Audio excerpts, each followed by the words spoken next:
Vamos começar. É um prazer, uma honra receber aqui o pré-candidato. É pré-candidato ainda? Registrou? Acho que já deu entrada no registro. Eu não estou tendo tempo para acompanhar, mas acho que já deu entrada. Pré-candidato Ibanez Rocha, ex-presidente do AB, acompanhado aqui pelo deputado distrital Wellington. Luiz, uma honra ter vocês aqui, um prazer, a equipe de vocês aí também, fiquem à vontade, a casa é de vocês. Nós estamos com um projeto aqui de receber os pré-candidatos ao governo do Distrito Federal para demonstrar a eles as nossas pautas, né, as nossas propostas, as nossas demandas que nós temos em aberto durante todo esse mandato aí de Hollenberg, que nada avançou, praticamente nada avançou. Pelo contrário, a polícia regrediu, né, em termos de equipamentos, de efetivo, de salário, de tudo. Então nós consideramos importante conversar com todos os candidatos. O sindicato não definiu candidatura, é A, B ou C, nós estamos conversando com todos, achamos importante conversar com todos para demonstrar aquilo que a gente quer e também ouvir os candidatos, aquilo que eles enxergam que podem fazer para a polícia melhorar, e para os policiais civis melhorar. Então, rapidamente aqui, nós fazemos essa apresentação para todos, o modelo é o mesmo, e aí depois a gente senta aqui, abre a palavra, conversa, faz um bate-papo. Então, reivindicações da categoria, a primeira delas é a recomposição salarial. Como é que se dá essa recomposição salarial? Com efeitos financeiros a partir de janeiro de 2019, é o que a gente quer, né? Porque nós estamos com uma defasagem salarial de mais de 50%. Existe uma paridade jurídica, histórica, com a Polícia Federal. A Polícia Civil foi a única carreira que não foi reestruturada nos últimos 10 anos, nem pelo governo federal e nem pelo GDF. A Polícia Civil do Distrito Federal e a Polícia Federal possuem um vínculo, visto que nasceram no mesmo órgão, que era o Departamento Federal de Segurança Pública, então no Ministério da Justiça. Depois disso aqui, desmembrou e iniciou a Polícia do Distrito Federal, que somos nós, a Polícia Civil do Distrito Federal, e a Polícia Federal. Naquele momento, os colegas podiam, inclusive, optar se iam trabalhar na Polícia Federal, em outros estados, ou se iam trabalhar aqui na capital. Por isso que a gente defende, né, e é justo e é legal essa paridade. Esse vínculo legal são os estatutos, né, que nos regem. A Lei 9264 rege a Polícia Civil, a 9266 a Polícia Federal. E a Lei 4878, que é o nosso regime jurídico daqui do Distrito Federal e também da Polícia Federal. Então, esse ponto é muito importante esclarecer os candidatos, você já deve ter um conhecimento disso, porque algumas pessoas ficam em dúvida, por que paridade com a Polícia Federal? E alguns pensam assim, por que agora vocês querem ganhar igual a Polícia Federal? Não é isso, nós sempre ganhamos igual a Polícia Federal, sempre. Em alguns momentos isso se quebrou, como na época do Cristóvão, em outros momentos isso se quebrou, mas a gente sempre teve essa paridade com a Polícia Federal, justamente porque nascemos do mesmo embrião e somos organizados e mantidos pela União. Nós somos uma polícia mantida, a única polícia estadual, polícia civil que é mantida pela União, com recursos federais que são do Fundo Constitucional. Então muita gente não entende.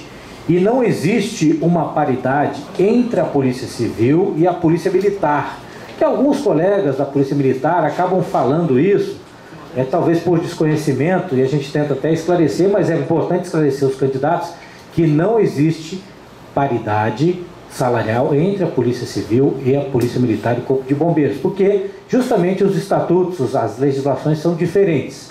A nossa legislação é uma e a deles é outra, completamente diferente. Se houvesse uma paridade, nós deveríamos receber auxílio moradia, auxílio uniforme, serviço voluntário gratificado, ter escola, ter creche, ter tudo que eles têm e nós não temos. Então, só para não... A gente alerta os candidatos, porque com certeza você vai conversar com os policiais militares, é justo, os pleitos deles são justos, agora tem que se atentar para o discurso, porque o Hollenberg caiu nisso, talvez até de propósito.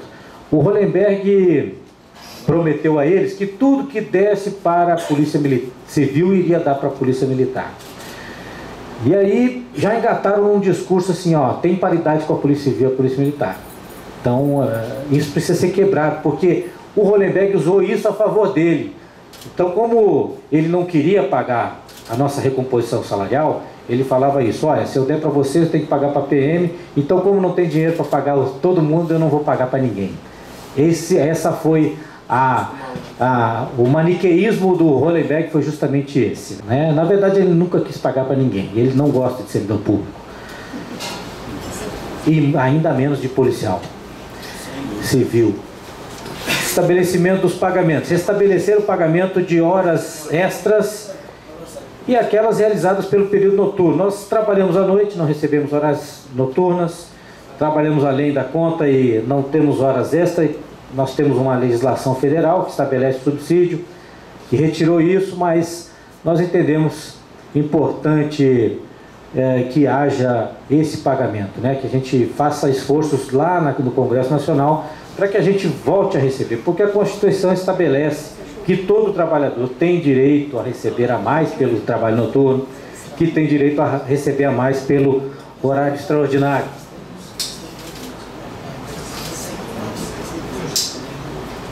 Nós não temos, auxílio moradia, como a Polícia Militar tem, a Polícia Civil, o Corpo de Bombeiros tem, outras carreiras tem, e nós não temos. É um pleito até defendido pelo Wellington, defendeu isso lá na Câmara Legislativa, levantou essa pauta, nós achamos muito importante ter levantado essa pauta. Infelizmente o TJ declarou inconstitucional, mas é importante essa pauta, nós consideramos importante, defendemos na época, apesar de alguns discursos aí equivocados, né? Mas é uma pauta importante, porque grande parte da polícia mora de aluguel, então é importante o auxílio moradia. Estabelecer gratificação de serviço voluntário remunerado. Hoje a gente tem um efetivo muito baixo, não temos previsão de concurso público. O concurso público demora até que a pessoa seja formada, o concurso é demorado de 1 ano e meio mais ou menos. E hoje nós temos aí uma força de trabalho que pode ser colocada à disposição, desde que na hora do seu descanso ele seja remunerado para pagar caso queira trabalhar voluntariamente. É o que acontece na Polícia Militar, no Corpo de Bombeiros. Agora foi esticado para o DETRAN, para o DR, até o Wellington trabalhou nisso, né? Outras carreiras também estão trabalhando por isso, a Polícia Rodoviária Federal, a Polícia Federal inclusive está lutando por isso, e a questão do sobreaviso que a Polícia Federal tem trabalhado. Inclusive trabalhamos por isso agora recentemente, né, Wellington, lá na Casa Civil, trabalhamos por isso. Infelizmente, novamente o Hollenberg não botou para frente, atrapalhou. Estabelecer então a regulamentação e pagamento do sobreaviso. O que é isso? Sobreaviso é o colega que fica lá, está em casa no seu descanso e daqui a pouco é acionado. A qualquer momento ele tem que ficar com o telefone lá na cabeceira da cama, do lado dele, não pode sair, não pode, né, receber amigos na sua casa, porque naquele período de uma semana, normalmente ele tem que ficar à disposição da polícia. Caso haja um crime, ele vai ser acionado. E em razão disso nós entendemos que precisa estabelecer um pagamento e a regulamentação desse sobreaviso. O auxílio uniforme, as outras forças de segurança recebem auxílio uniforme e nós não recebemos. Todo o dinheiro de equipamentos, de uniformes, é custeado do bolso do policial, né? E o nosso salário já está defasado em mais de 50% em tudo que a gente tem que fazer. As operações que a gente é escalado, no plantão que é escalado, aquela roupa que a gente tem que usar é paga do nosso bolso, nós somos obrigados. Existem escalas, né, que são convocações para a gente trabalhar uniformizado, com equipamento de segurança, e tudo isso sai do nosso bolso. Realizar o imediato pagamento das licenças prêmios, convertidas em pecúnia entre os anos de 96. Tem uma decisão recente do Tribunal de Contas do Distrito Federal que autoriza o pagamento das licenças prêmios daqueles policiais que trabalharam entre 96 e 2006 e que não gozaram dessas licenças. Então, já tem uma fila de espera para esses colegas, e os colegas têm nos procurado aqui. É importante que a gente consiga estabelecer o pagamento imediato desses recursos, né? A Polícia Civil deveria pagar, né? Infelizmente não está pagando os colegas, e isso é uma demanda nossa. Um ponto Isso aqui nós vamos te passar, viu, Vanessa? Um ponto fundamental também, logo depois da paridade, é a nossa atenção à saúde física e mental. Hoje nós não temos um atendimento adequado na atenção à saúde. Nós temos um que a gente chama de auxílio de pirona.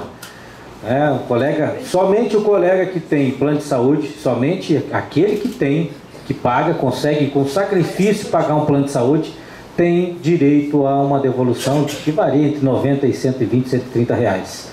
Então o colega paga lá, né, os colegas de 50 anos pagam lá R$1.000, R$2.000 pelo seu plano de saúde e recebe R$150. 120, né? Então é muito pouco, não resolve o nosso problema. E o colega que não tem condições de pagar um plano de saúde é penalizado 2 vezes. Por quê? Primeiro, porque ele não tem uma saúde, ele está na fila do SUS. E segundo, que ele não tem o retorno desse recurso lá. Porque a regra que hoje está estabelecida determina que só quem tem um plano de saúde tem direito a esse ressarcimento. Nós queremos uma atenção à saúde física e mental completa, universal, para todos, que atinja todos os colegas e seus dependentes, a nossa família, né?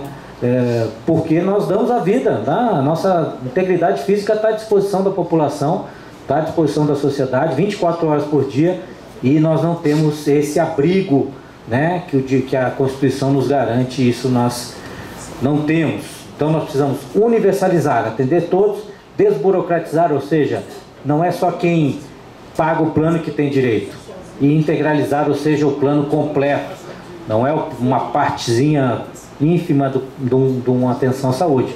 Hoje a Polícia Militar tem, o Corpo de Bombeiros tem um hospital, eles têm diversos convênios com clínicas, com laboratórios, e nós não temos isso por falta de projeto da Polícia Civil, por falta de interesse, né? Então isso é muito caro para nós. Esse é um pleito urgente para a gente. Educação, criar para os policiais civis uma escola aos moldes do Colégio Tiradentes e Dom Pedro I. Os policiais militares têm escolas para os seus filhos, seus dependentes. Ou então firmar um convênio com essas escolas que já estão estruturadas, né? Veja que o Tiradentes e o Dom Pedro I, eles abrem vagas para a população em geral, mas não abrem vagas para os filhos da comunidade policial.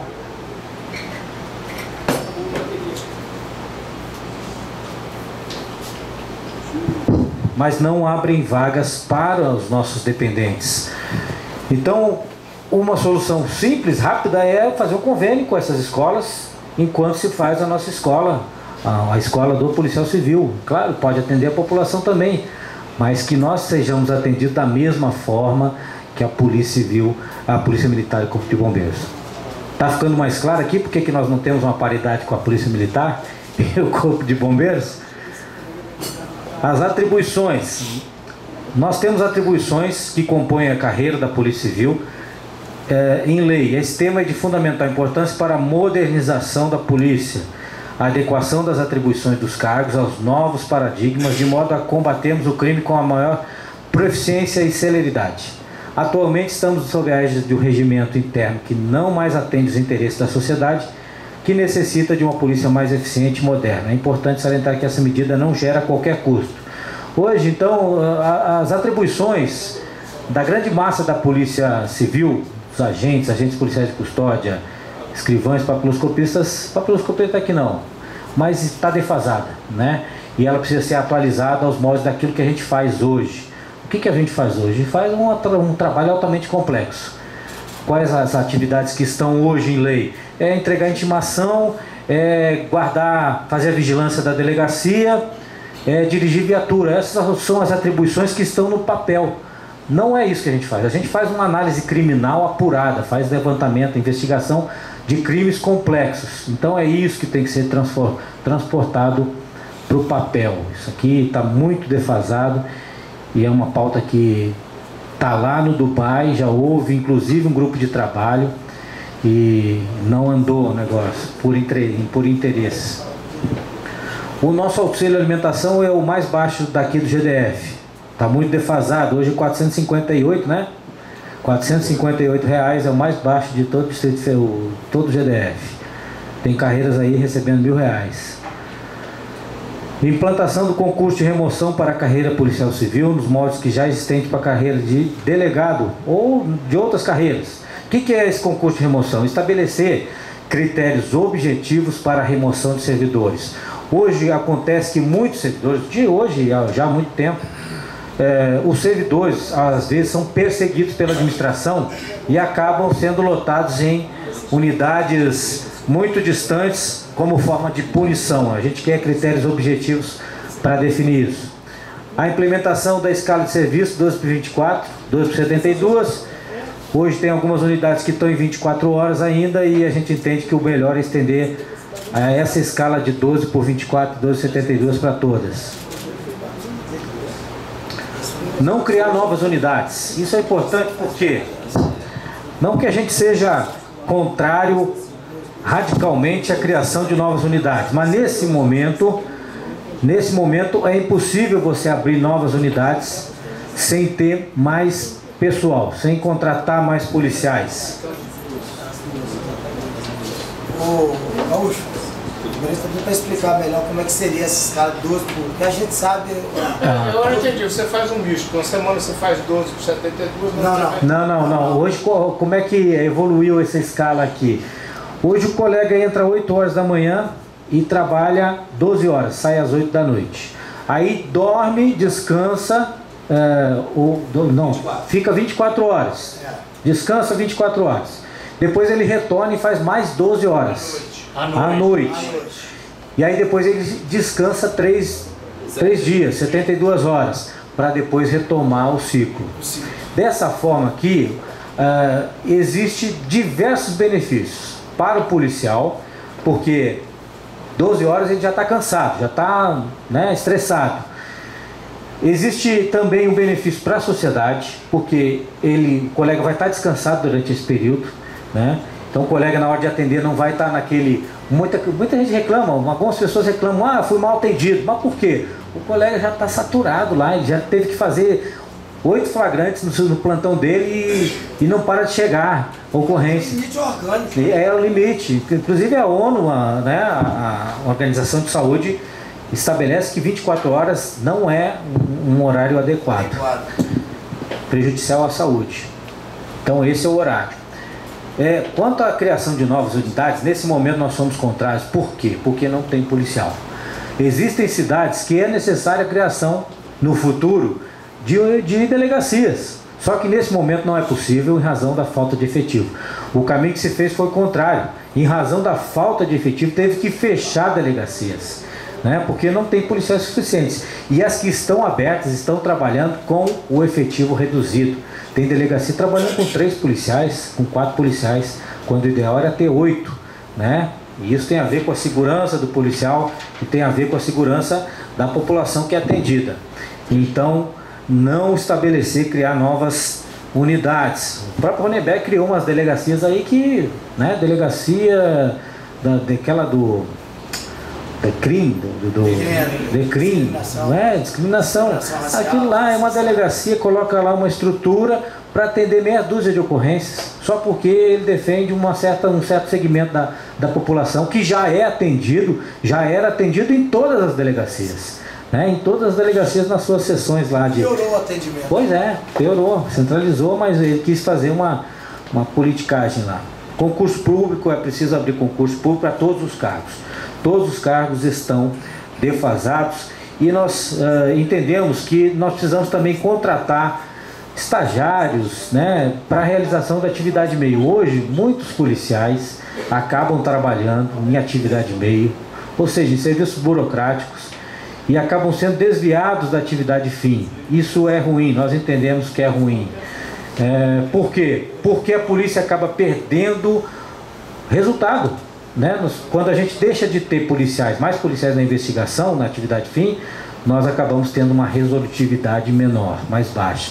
Então, para que a gente seja mais eficiente, nós temos que ter mais policiais na atividade fim. Desculpa. Isso é um questionamento. Essa questão da terceirização da atividade meio, existe alguma resistência? Porque eu vejo, por exemplo, na Polícia Federal, algumas atividades que são meramente administrativas, elas são feitas por servidores contratados. Por exemplo, vigilância. Vigilância externa, hoje tem 15 delegacias que estão fechadas à noite e no final de semana. E tem policiais lá fazendo um trabalho, trabalho de vigilância. O digitador, a pessoa que está ali. Porque eu vejo muitas vezes o agente fazendo a digitação, o próprio... Não, a digitação até tem que ter um policial, né? Sim, porque ele vai estar ouvindo lá e tal. Sim, mas ele vai estar presente. Tem que ter uma não é digitação, na verdade, né? O balcão... Na verdade, a gente tinha que ter a criação de uma carreira de apoio.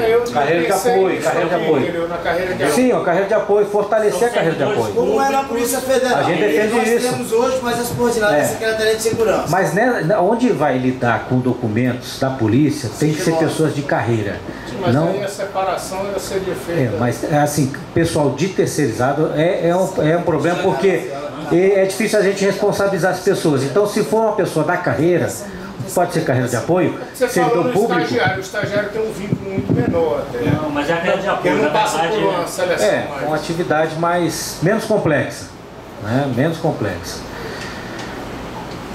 Bem, como a Polícia Federal tem, é um bom exemplo, né? E é vinculada à carreira. Vinculada à carreira. Normatização de procedimentos operacionais e de segurança. Hoje nós não temos isso.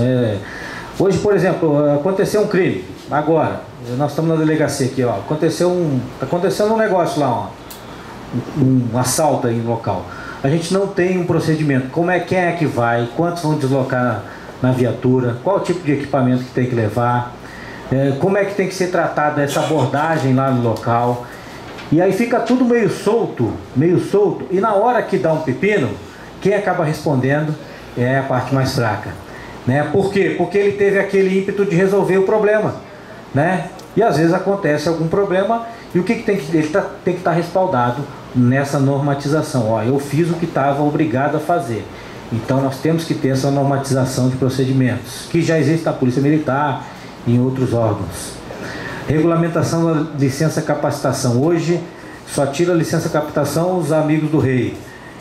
Não, critérios subjetivos. Nós precisamos de critérios objetivos para essa licença capacitação. Ou alterá-la, pelo menos, né? Seria alterar ela. Aí essa licença que é um absurdo. Porque ela deixa de ter o caráter de premiação do policial. Ela é do serviço público e não do servidor. Exatamente. Bom, então essa apresentação, vou te convidar aqui, peço uma salva de palmas ao candidato. Bem-vindo. Já vi que o governador deixou realmente a pauta ficar extensa, né? Ficou. Mas tem mais Paulo, vem pra cá, o Elton quiser, vem pra cá também. Posso falar em pé, diz que advogado tem que falar alto. Deixa eu te falar antes, Ibanez, depois você fala. Ficar em pé para ser visto, alto para ser ouvido, em pé para ser visto e rápido para ser aplaudido. Então eu vou passar primeiro a palavra aos donos da casa, né? Já que o Gaúcho me entregou, ele é que é realmente dono aqui, mas eu entendo que o deputado Wellington é um dos grandes representantes que nós temos da Polícia Civil, juntamente com o deputado federal Laerte Bessa e mais alguns colegas que trabalham, e no âmbito da representação da categoria, o Simpol é sim a grande entidade representativa dos policiais civis. Então fica aqui meu querido amigo Eco para dar uma palavra aí. Mas depois a gente conversa aí. Boa tarde, Ibanez, Wellington, Paulo Roberto. Vou acrescentar algumas coisas, o Gaúcho já colocou muitas coisas, mas onde é que começa o nosso problema, né? Como começou, por quê, o que está acontecendo? Nós temos aqui, desde 2002, no governo Fernando Henrique, no dia 30 de dezembro de 2002, Ibanez, o governo Fernando Henrique criou o Fundo Constitucional. O Hélio era presidente do sindicato, com o Fábio Barcelos. Foi uma luta, porque até então a Polícia Civil ia em busca de recursos na União para poder pagar salário, reajuste, essa coisa toda. E quando o Fundo Constitucional foi criado, foi bom, porque ele tinha recursos para todas as áreas, tá? Ele conseguiu comportar, naquela época da sua criação, recursos para todas as áreas. Mas era descrito objetivamente o que é que ele deveria cobrir nas questões da civil, polícia militar, corpo de bombeiro E aí é que entra a grande questão, a assistência financeira, as execuções de trabalhos da educação e saúde, né? E aí começou o problema, por quê? Porque hoje você paga aposentados e pensionistas com os recursos do Fundo Constitucional, o que na verdade a lei veda, porque o aposentado e o pensionista não executa serviços para a saúde mais, quando ele aposenta, o pensionista nunca executou esse serviço, tá? O aposentado já não faz mais e o pensionista nunca fez. Então aí tem uma questão, inclusive nós temos uma ação no STF em relação a isso aí. Na época, como os recursos davam para todas as áreas, aí não havia muito questionamento. A partir de 2007, o nosso recurso, nós somos organizados e mantidos pela União, né? O artigo 21, inciso 13º, fala da Justiça e do Ministério Público e do DF, e o inciso 14º fala da Polícia Civil, da PM e do Bombeiro com a manutenção. O que ocorre hoje? Você tem um reajuste, o STF está querendo dar 16% de reajuste para o Judiciário. Automaticamente o TJDF recebe e o Ministério Público que recebe. Nós queríamos que fosse vinculado também. Polícia Federal recebeu algum reajuste, viesse automático para a gente, como de alguma forma era. Foi rompido agora. Agora, o que acontece? A partir de 2007, quando o fundo foi criado, Ibanez, nós tínhamos a participação dele, total de 19%, a PM tinha 19% e o Bombeiro tinha 9%. Tá? A partir de 2007, principalmente, o Fundo Constitucional começou a declinar para a Polícia Civil. Então, hoje, a nossa participação, que era 19%, caiu para 15%, a PM subiu de 19% para 29% e o Bombeiro subiu de 9% para 12%. Então, reside aí o nosso problema, a falta de valorização, a falta de investimento na Polícia Civil. Foi a única instituição de segurança pública que teve os recursos reduzidos no Fundo Constitucional. Daí isso começou em 2007, não começou no governo Hollenberg, aí continuou no governo Agnello, que ele aumentou esse buraco, tá? Esse ato entre as forças de segurança, porque a partir do momento que ele começou a pagar 22% de auxílio moradia. E aí é uma grande questão, porque no auxílio moradia da Polícia Militar e do Corpo de Bombeiros, eles não pagam 1 centavo de imposto, porque é verba indenizatória, então não incide imposto algum. São 22% líquido que eles recebem em cima do salário deles, tá? Então, completamente diferente. Existe um estudo, de tanta gente conversar com esse governo aí, ele fez um estudo dos reajustes que as categorias receberam. A categoria que obteve menos reajuste nesses anos todos, ao longo dos anos, foi a Polícia Civil. Isso é documentado, o próprio GDF tem esses cálculos, esses estudos. Então, isso é real, tá? Tanto que o último reajuste que a gente recebeu, a PM recebeu, foi 15,76%, dividido em 3 parcelas de 5%. Em 2013 começamos a receber, a PM também recebeu. Quando foi em 2014, o Agnello deu mais 22% para a Polícia Militar e Corpo de Bombeiro, e que criou esse vácuo entre a gente aí. Então, de 2009 para cá, nós tivemos 15,76% de reajuste. Então, é a categoria com as maiores perdas salariais.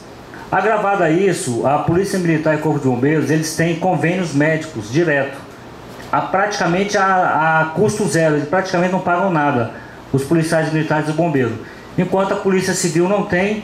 Nós temos policiais hoje que recebem metade do salário, porque a outra metade vai pagar plano de saúde, né? Então os policiais hoje mais endividados são os policiais que estão no final da carreira. São os policiais que têm filhos, né? Tem vários compromissos, então metade do salário tá para pagar plano de saúde. Eu, particularmente, não tenho um plano de saúde porque não tenho condições de arcar hoje com plano de saúde. Essa é a realidade de muitos colegas que estão na Polícia Civil. Então, essa infelizmente, é a nossa realidade. O que hoje nós precisamos de um governador?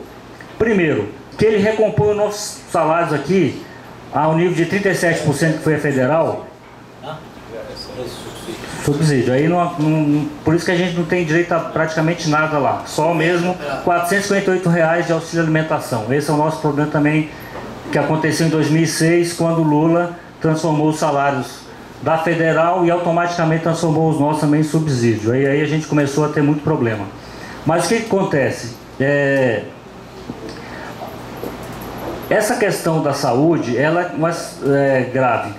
Então, a Polícia Federal negociou no último dia do governo, até o Hollenberg deu uma entrevista hoje, foi no antepenúltimo dia, não foi exatamente no último dia, do impeachment dela, da abertura de processo de impeachment dela.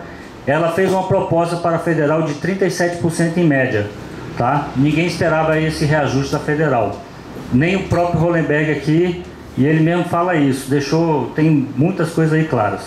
E aí o que acontece? Se nós recebêssemos esses 37% hoje, Banês, não ia repor todas as perdas, todos os prejuízos que os policiais tiveram ao longo dos anos. Por quê? Só de inflação nós temos 51%, descontado os 15%. Nós temos defasagem de inflação 51%. Né? Então os 37% não cobririam nessa inflação. Agora, são vários policiais endividados ao longo desses anos, vários policiais com problemas. Então os 37%, se recebesse agora, tá? Desde lá atrás, não ia repor, não ia recompor todas as perdas que nós tivemos de endividamento, de problemas que os policiais passaram. Agora, o Hollenberg, faltou coragem para o Hollenberg, como disse o Gaúcho, porque ele reconheceu de público, a assessoria dele reconheceu de público que a Polícia Civil era a categoria mais prejudicada em termos salariais, só que ele não teve coragem de recompor os nossos salários. Essa é a grande verdade. E um governador, ele tem que ter coragem.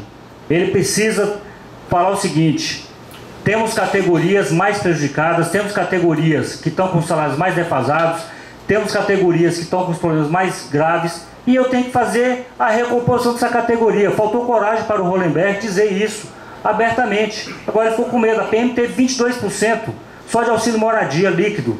A Polícia Civil teve só 15%, eles tiveram 37% somado com auxílio moradia.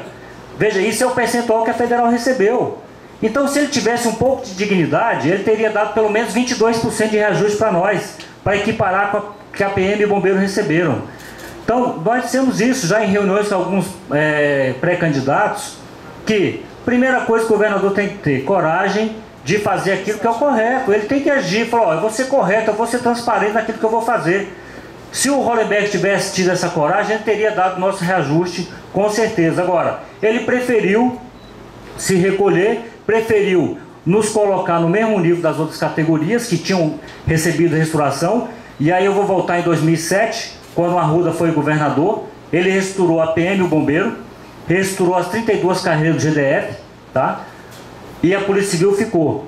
Naquela época, inclusive, o Arruda fez uma política habitacional para a PM e bombeiro, distribuiu becos na Ceilândia, no Gama, em várias cidades, né, Wellington? E nós ficamos. No governo Agnello, novamente, o governo Agnello fez uma restauração da Polícia Militar e do Corpo de Bombeiro e restaurou as 32 carreiras do Serviço Público novamente, e nós ficamos sem nada. Então essa é a grande realidade do que a gente está passando aqui, tá, Banês? É uma situação crítica, uma situação difícil. Você, inclusive, advogou para nós, conhece alguns processos aí, tá? Sabe da realidade um pouco dos policiais, e a gente precisa hoje que isso seja revisto. Qualquer que seja o governador que seja eleito aqui, precisa rever isso aí. Mas antes de tudo, isso aqui que eu estou falando, já falamos para o Frejá, falamos para o Rosso, falamos para a Eliana, que o governador tem que ter coragem, e para o Zalci, quando era pré-candidato ainda, a coragem de chegar e reconhecer: olha, a Polícia Civil realmente está defasada, eu vou fazer isso aqui, porque é uma questão de justiça, tá? Não é uma questão de favor, é uma questão de justiça que o governador tem que fazer com os policiais civis.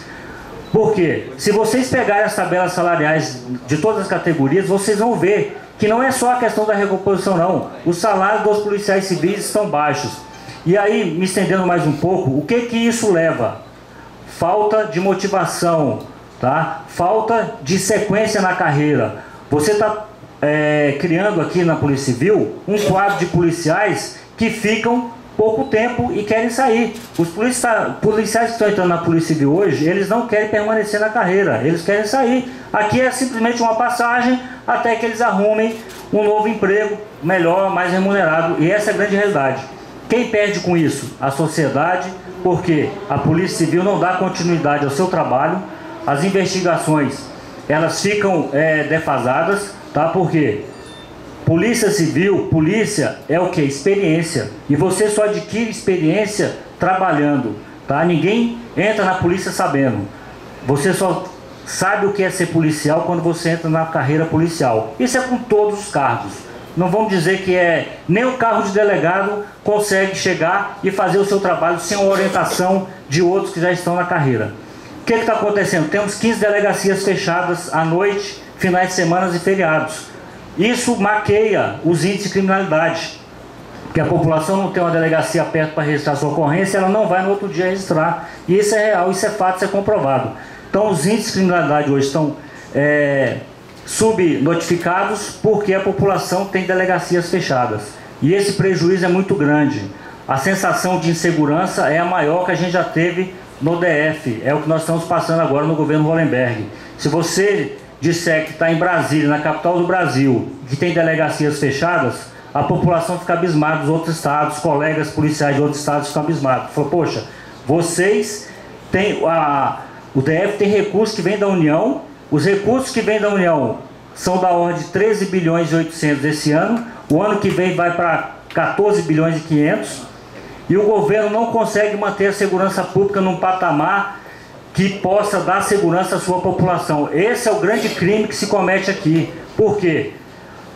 Ibanez, eu vou te falar uma coisa com muita sinceridade aqui. O investimento, para você ter ideia, o Hollenberg comprou mais de 500 viaturas nesse governo dele para a Polícia Militar. Inclusive viaturas descaracterizadas. E não comprou viaturas para a Polícia Civil. Então você investiu lá na Polícia Ostensiva, na Polícia Preventiva. E você deixou de investir na Polícia Investigativa. Isso é o que foi feito nos outros estados. E os índices de criminalidade lá só aumentando. Então é um equívoco você achar que você investir só numa polícia ostensiva, a polícia que está na rua lá fardada, isso vai te trazer segurança. O que traz segurança é o bandido na rua, o bandido preso, é a investigação que faz isso. É preciso a coleta de provas, é preciso que você tenha um trabalho científico, um trabalho aprofundado de investigação, para que você possa robustecer, tá, uma denúncia que o Ministério Público vai fazer à Justiça e que aquele criminoso efetivamente seja denunciado, a Justiça aceite aquela denúncia e ele seja condenado. Isso é que garante um criminoso na cadeia. Temos aí as audiências de custódia, tá? Os presos são em flagrante, são presos, são levados para a audiência de custódia, 55%, 60% desses presos são soltos na audiência de custódia. Isso não representa segurança para a população. A gente sabe que se criou um ciclo vicioso, vários bandidos reincidentes são soltos em audiência de custódia. Então, chamando atenção para esse ponto, tem que se investir na polícia investigativa. Nós temos hoje 3 milhões de habitantes no DF, 1,5 milhão no entorno. Em 93 nós tínhamos 1 milhão de habitantes no DF e tínhamos 4.700 policiais civis aqui. Hoje nós temos 3 milhões só aqui dentro do DF, um efetivo de 4.500 policiais. Então vocês podem notar, você que não é policial, o que a gente está falando aqui é uma coisa grave, é uma coisa séria e a população está sentindo totalmente esse descaso do atual governo com a segurança pública, com a Polícia Civil. Então, a Polícia Civil foi a instituição policial que menos recursos teve durante os governos Agnello, governo Hollenberg. E hoje a população está sentindo o que está sendo feito contra essa instituição. Então, quando a gente está na rua fazendo propaganda, está na televisão dizendo isso aí, pessoal, não é retórica, é a grande realidade que o DF está vivendo. Nós estamos chegando nos níveis de outros estados, vocês sabem muito bem, eu não vou citar estado de ninguém aqui, mas estados que têm os índices de criminalidade altíssimos. O DF está chegando nesses níveis por falta de compromisso de governos anteriores, do governo atual, principalmente com a Polícia Civil. Se nós percebemos que a Polícia Civil, que tinha 19% de recursos do Fundo Constitucional, caiu para 15%, PM e Bombeiro subiram, então ficou muito claro que quem está defasado é a Polícia Civil, isso é só você pegar os números. Então não é retórica de sindicalista, não é retórica de uma categoria, é a pura realidade do que nós estamos vivendo aqui no DF. Então, em relação à questão salarial, Ibanez, a gente precisa resolver não só com a paridade hoje, a gente precisa criar mecanismos para que, com leis, A hora que a Polícia Federal tiver um reajuste, automaticamente a Polícia Civil tem que ter. Para que a gente não corra o risco de vir um governador, você assume o governo do DF aqui, você faz isso aí, você dá paridade. Aí, daqui 4 anos, o outro governador chega, não vou dar reajuste para a Polícia Civil, não vou, a Polícia Federal tem, e a gente fica a mercê do governo. Então, o governador que entrar aqui e resolver esse problema pontualmente, criando leis, vinculando isso aí, conseguindo vincular de alguma forma, como é no TJDFT, como é no Ministério Público aqui, isso é uma solução para garantia da segurança da cidade, da população, tá? Desculpa me estender, mas precisava colocar alguns pontos aqui. Obrigado, pessoal.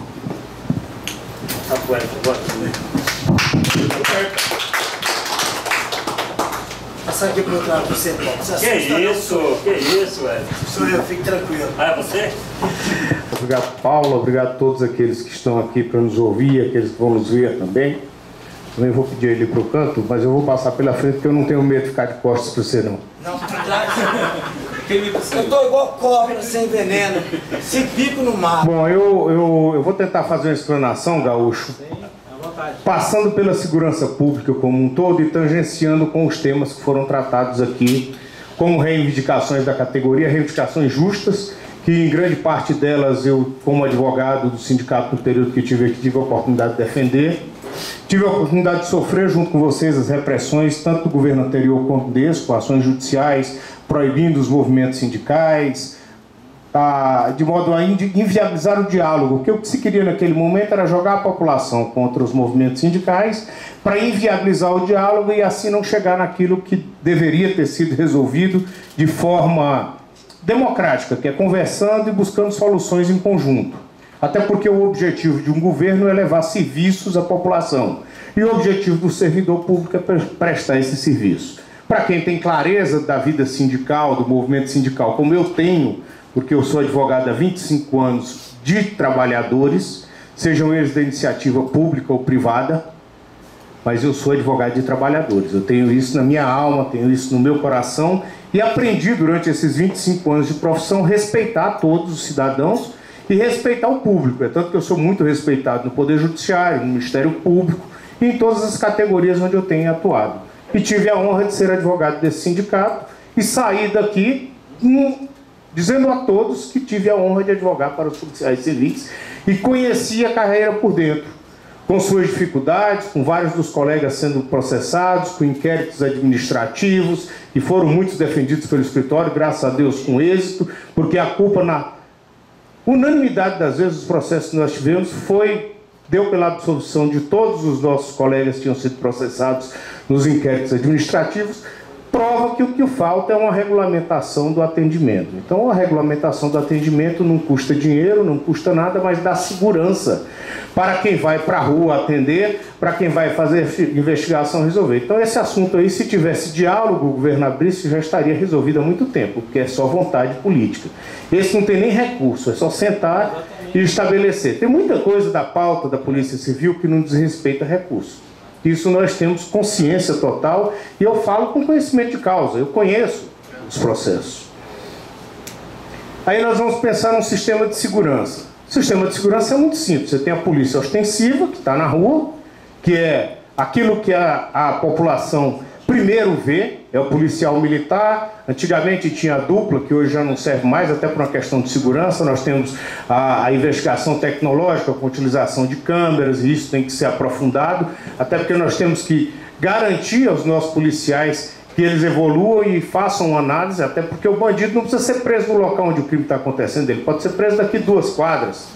Desde que você tenha um sistema de monitoramento em toda a cidade que atenda isso, você tem um centro de inteligência que indica ao policial militar onde ele tem que fazer a apreensão. Então, você botar 2 policiais por quadro e você ter 10 câmeras numa quadra é muito mais barato. Você ter as câmeras e prender o bandido no local, inclusive, que a população não esteja tão exposta, evitando perseguições, evitando utilização de armamento, com inteligência. Então, o policiamento se faz ele de forma orgânica. Agora, não adianta o policial militar ir para as ruas, prender e você não conseguir a prova técnica, e aí por isso é que se chama polícia investigativa, para que ele seja condenado e cumpra na penitenciária, aí é o sistema prisional, a pena, que tem 2 finalidades. a segregação pelo crime e a ressocialização para reinserir esse cidadão na sociedade, que afinal de contas não tem pena perpétua no Brasil. Uma hora ele vai sair do presídio e, como nós estamos vendo nesse caso que aconteceu nesse final de semana, saiu já numa progressão que está em lei, a culpa não é do juiz, não é do sistema penitenciário, é uma progressão que lhe é garantida em lei. Ele saiu para cometer crime e matou 3 pessoas inocentes. Esse é o sistema. Então não adianta fazer o que eu chamo de diferente, eu sou um pouquinho mais educado da maneira de falar, eu digo que ele é um ex-governador em exercício. Porque ele assumiu, mas ninguém avisou para ele que ele assumiu, então ele está só esperando o tempo dele passar. Não adianta ele jogar as duas corporações uma contra a outra, porque quem sofre com isso é a população. Quem sofre com isso é exatamente a população que necessita da segurança. É o comerciante que precisa ter seu comércio aberto e funcionando, sem ter, tendo a tranquilidade que não vai ser assaltado 3, 4, 5 vezes por dia. Isso tudo passa por um processo de valorização das carreiras, cada um dentro da sua natureza. Eu passei a minha vida toda enquanto advogado fazendo plano de carreira para o Judiciário, para o Ministério Público, para a área de analistas do poder do governo federal, para as carreiras que nós temos aqui no âmbito do Distrito Federal, que cuidam, que tem toda uma estrutura. Então essa é a minha vida, eu conheço disso aí que eu estou tratando. Então quando você trata, eu vou tratar de equiparação. Tudo bem, você trata de equiparação e escalonamento de uma forma muito tranquila. A carreira do Judiciário é uma só. Isso é bom que se entenda, Paulo. Você tem uma lei orgânica da magistratura nacional, é estabelecido um subsídio que tem como teto constitucional o subsídio do ministro do Supremo Tribunal Federal. E de lá para cá existe um escalonamento que você vai descendo 5% em cada um até o juiz substituto de primeiro piso. Aí tudo bem, toda vez que aumenta lá, aumenta aqui, inclusive para os desembargadores do Distrito Federal e os juízes de substitutos. Aí é fácil você trabalhar. O que falta aí, na verdade, é responsabilidade. Quando você atrela o salário do policial federal ao do policial civil, você nasce aí uma inconstitucionalidade. Então não adianta ter esses sonhos que você vai conseguir atrelar, porque infelizmente são leis diferentes e é uma esfera governamental diferente, mesmo que os recursos sejam únicos da União. O que nós precisamos ter é responsabilidade com o gasto do recurso público. O Fundo Constitucional foi feito para suprir saúde, educação e segurança. Exatamente com a visão de que Brasília é uma cidade diferenciada de todos os outros estados. Não que os outros estados não mereçam ter uma segurança, uma saúde e uma educação de qualidade. Todos merecem. Mas aqui, por ter um viés diferente, não um viés econômico, Brasília não foi criada e nem pensada para ser uma cidade industrial, e hoje a cidade vive esse grande dilema, ela tem necessidade de um aporte constitucional para poder manter a segurança.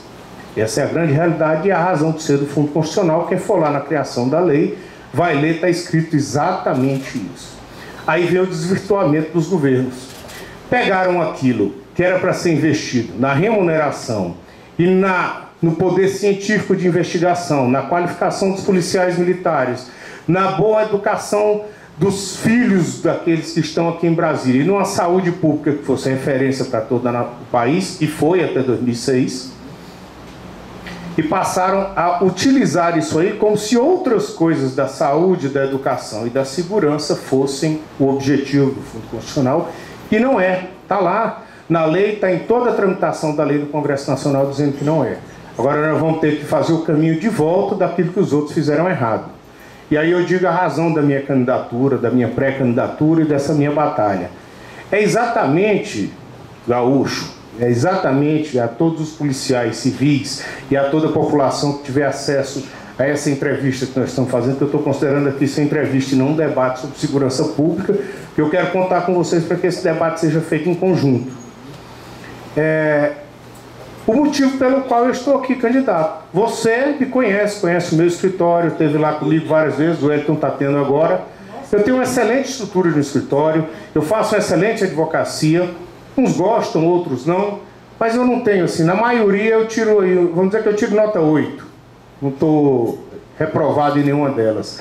Mas eu deixei esse conforto porque eu passei a olhar que dentro dos candidatos e dentro da política tradicional que vinha sendo feita, nós não vamos ter solução. Porque todos que se colocaram como candidatos, à exceção do Frejá, eu seria o vice do Frejá, até digo que eu estou como candidato, porque como vice ele saiu, eu estou assumindo. Eu conhecia as propostas do Frejá, acreditava nele como um homem digno e honesto, tanto que coloquei o meu nome para serviço dele. E ele pediu também que o partido me indicasse. Ele analisou o nome do Wellington e disse: eu prefiro o Wellington lá na Câmara Legislativa, porque ele já criou um relacionamento com o servidor, eu não vou achar outra pessoa que faça esse trabalho que o Wellington faz por mim. Isso dizia Frejá. Agora eu quero o Ibanez porque eu preciso de uma proteção jurídica, eu preciso de uma conversa com todas as categorias para cuidar dessa cidade. Foi uma escolha dele, pessoal, técnica, e que não foi aceita pelos demônios que ele cita, que certamente não sou eu, porque eu sempre estive ao lado dele. Então, o que ocorre? Eu saio da sociedade civil organizada, Ordem dos Advogados, advocacia, sindicatos, entidades públicas, tudo para tentar uma solução para aquilo que os outros criaram, porque essa pauta aqui, ela não foi criada nem por mim nem pela OAB, ela foi criada exatamente pelos irresponsáveis que não sentaram com o sindicato para negociar.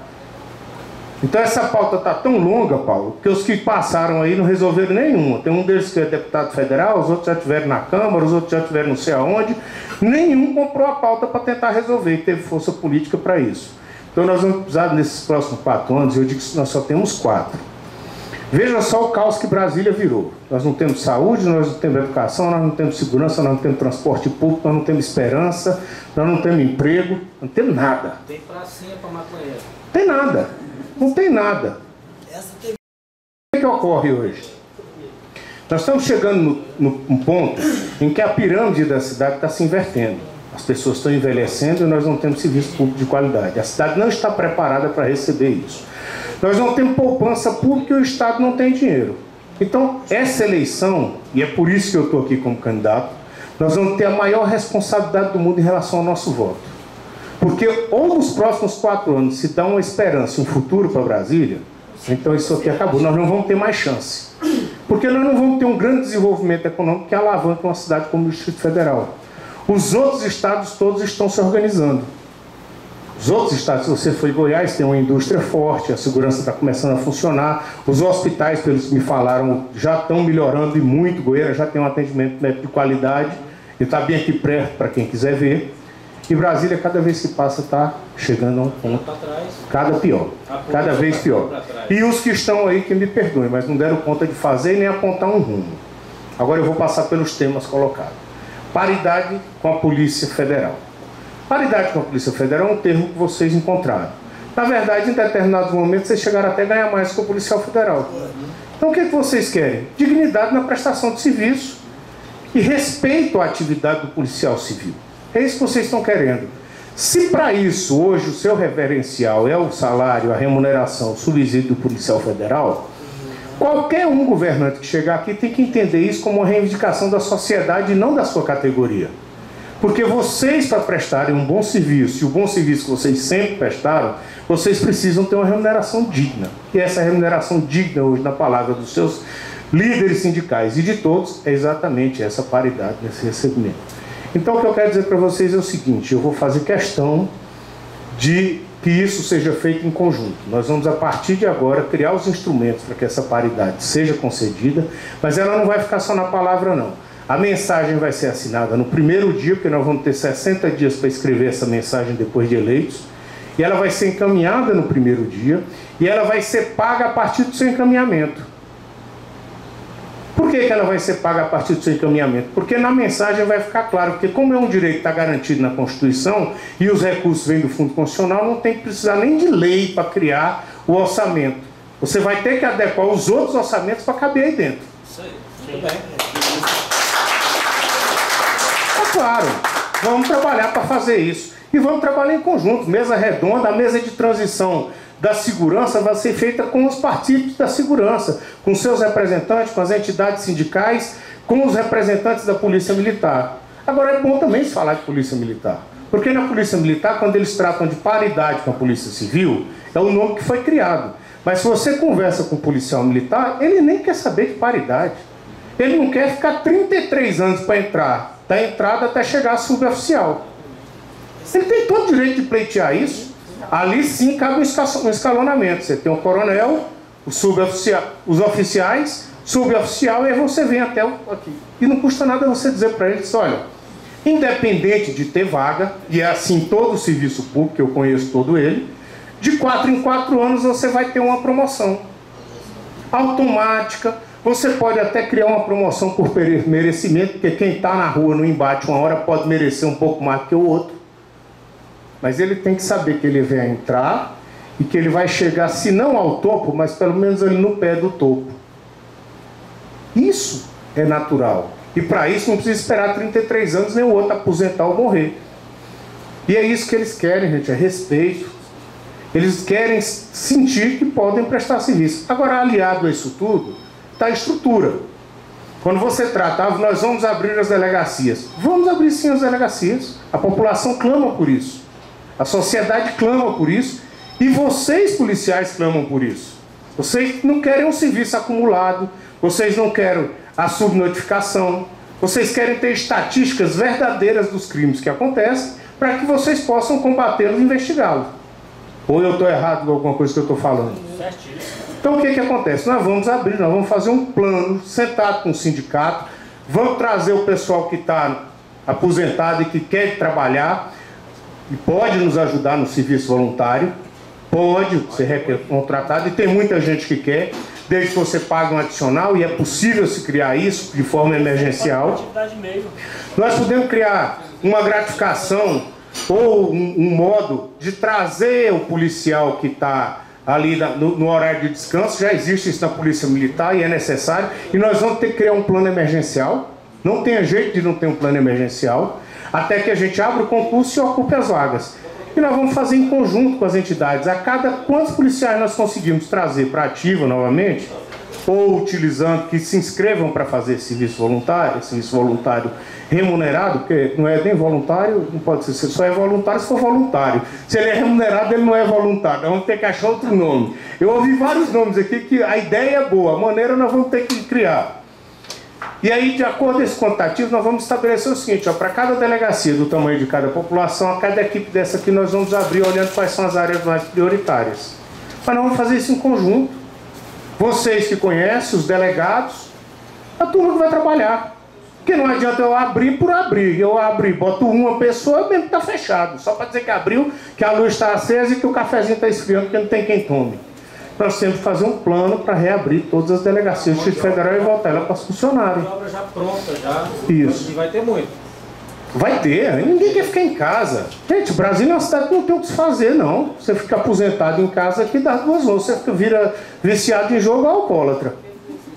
Então nós vamos ter que fazer um plano para reabrir todas as delegacias. E aí nós vamos ver tudo que precisa ser feito, porque certamente tem muita coisa. Equipamentos, tecnologia, investir na investigação do Distrito Federal, criar e ampliar os bancos, fazer uma polícia inteligente dentro de uma cidade digital. Modernizar Brasília tem que se tornar referência para esse país na área de segurança pública também. E aí nós temos todas essas questões que podem ser discutidas. Por exemplo, carga horária alternada. Você não vai diminuir a carga horária e melhora a prestação de serviço? Qual é a despesa que dá nisso aqui? Zero, é falta por vontade que não existe. Sobreaviso. Só com a diferença, viu, Bonis? Aumenta a qualidade da prestação do serviço do servidor. Não, amigo, isso é sentar numa mesa e discutir, a gente bota em teste isso. Você pega, por exemplo, 5 delegacias e implanta esse sistema. 5 equipes. E vamos medir. Hoje eu estou fazendo um curso de gestão e políticas públicas. Então você tem instrumentos para medir tudo que você coloca em teste. Você vai lá e cria, combinado aqui com o sindicato, vamos escolher aqui tantos locais, vamos implementar e vamos ver a produtividade. Porque o caminho de volta sempre é mais difícil.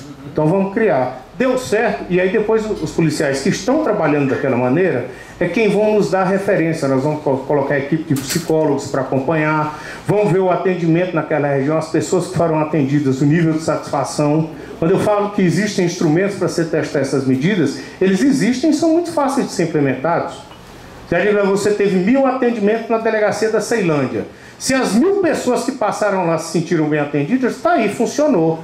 Aí eu tenho um instrumento para dizer para a sociedade por que eu vou implementar isso aqui em todos os locais. E eu tenho certeza que o sindicato me ajuda a fazer isso. Eu não tenho dúvida que o sindicato me ajuda a fazer isso. E aí eu estou procurando a parceria com quem tem a interlocução. Eu não vou fazer uma medida nem de baixo para cima, não é o sindicato mandando no governo, mas também não vou fazer de cima para baixo o governo querendo mandar no sindicato e nos sindicalizados. E aí a pauta aqui, para mim, era uma pauta...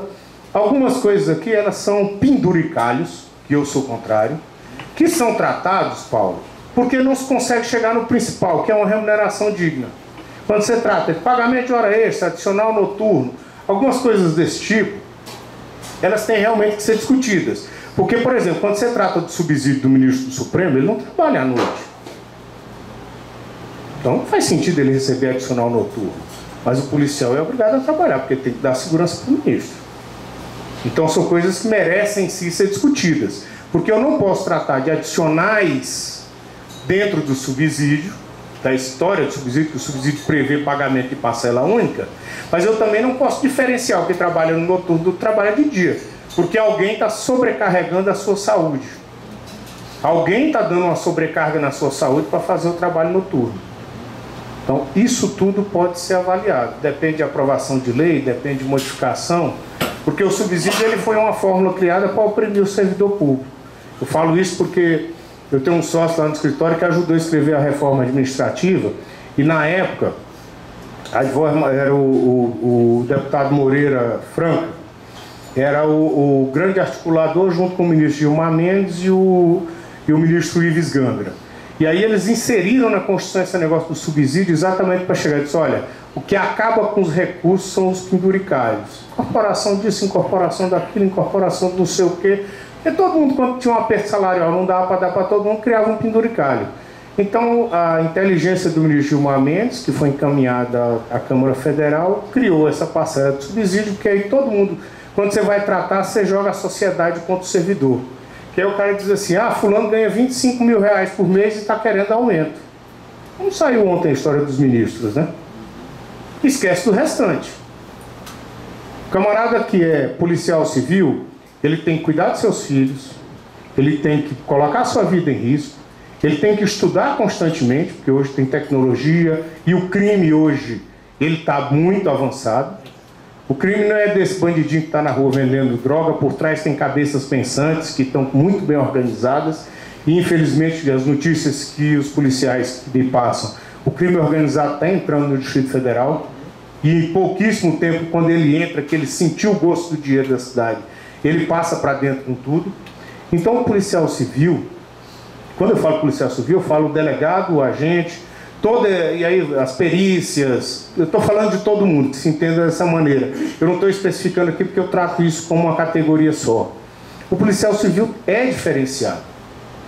Ele é diferenciado porque se ele não investir, se nós não investirmos nessa inteligência, o crime supera. Então ele tem constante aprimoramento.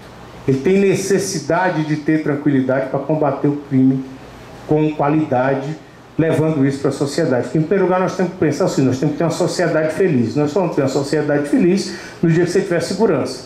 Não dá para acontecer como a minha empregada, que ela foi assaltada 3 vezes semana passada com 10 reais no bolso. O desgraçado do malandro, ele já acostumou que todo dia às 10 horas de madrugada, 5 horas da manhã, ela vai pegar o ônibus. Aí eu sabe o que eu falei para ela? Eu estou dando mais 10. Eu digo, não cria problema não, você bota 10 num bolso e 10 no outro. Estou ajudando ela a fazer isso. E quem paga caro com isso? Primeiro, a sociedade mais abastada, classe A e B, que está comprando segurança. E os mais pobres que não têm, estão vendendo o trabalho para eles, porque não tem condições de repor e estão sendo assaltados em tudo quanto é lugar, crimes violentos. E não adianta vir com fórmulas mirabolantes como a que o governador criou, de dizer que a criminalidade no Distrito Federal está diminuindo, porque todos nós sabemos que não está diminuindo. O sistema que foi implantado lá em Pernambuco, em que só se registra crime violento. E aí fecha as delegacias, as pessoas não registram. Então vai embora, não tem dúvida. Se eu chegar aqui, um bandido aqui, matar todos nós, estamos nessa sala, vai registrar um homicídio só. É assim que é o sistema que ele implementou. É só uma ocorrência que vai para o sistema. E não foi só isso que aconteceu numa sala, graças a Deus não vai acontecer. Então tudo isso é um sistema de segurança integrado que tem que ser feito em parceria com quem presta a segurança. Todas essas outras questões que estão colocadas aqui, para mim isso aqui é diálogo. Eu não vi nada difícil aqui. Algumas coisas que estão aqui são inconstitucionais, eu não tenho dúvida que são, mas nós vamos discutir. E muito do que tem aqui escrito, ele nasce exatamente da intransigência de não se discutir uma remuneração digna. Por exemplo, auxílio moradia. Vai ser pautado no Supremo, vai ser tirado de todo mundo. Com certeza. Então não adianta a gente ficar discutindo aqui, eu chegar para você e dizer, eu vou dar auxílio moradia. Não. A vergonha dos outros fica com os outros. Nós temos que tratar o seguinte, o policial civil tem condições. Nós temos condições de trabalhar uma remuneração digna para que ele não precise do auxílio moradia. Isso é que tem que ser dito. O que se diz na questão da saúde? Nós temos um hospital da Polícia Militar que eu pedi para passarem, para me levar lá, os meninos estão trabalhando comigo, que eu ouvi essa história. O prédio é moderníssimo. O prédio é maravilhoso, muito bem localizado, do lado da Policlínica, com tudo. Nós podemos fazer uma grande parceria dos órgãos de segurança pública do Distrito Federal, implantar um hospital da segurança pública. Por que não fizeram isso ainda? Não é falta de vontade política. Dinheiro tem. Falta de vontade política. E outra coisa, a gente pode chamar os planos de saúde, que estão aí doidos para ganhar dinheiro, e vamos para aí, vamos diminuir o valor do plano de saúde, e nós vamos dar aqui a estrutura. Gente, o que não falta, nós podemos chamar a iniciativa privada e negociar para fazer uma parceria público-privada. Nós vamos entrar com investimento, vocês entram com o atendimento e vocês vão cobrar menos. Aquilo que você falou que é um convênio. Sim. Você sabe quanto que é o custo da saúde da PM do bombeiro? Só da PM, 250 milhões anuais. O bombeiro chega a 100 e poucos milhões. Sabe quanto que eu da Polícia Civil? 8 milhões hoje. É o que se gasta com a saúde, com esse auxílio que é reposto. É 8 milhões. Mas, Paulo, o que eu estou querendo colocar para você? Não, tem recurso para fazer. Tem dinheiro para fazer. Exatamente. Eu consigo otimizar os recursos, porque a grande questão de hoje de gestão pública, e eu quando pensei em ir para a política, eu fui estudar gestão pública. Eu estou fazendo um curso onde eu fico 30 dias na Europa, agora eu vou apresentar meu mestrado em gestão e políticas públicas, eu vou apresentar a tese.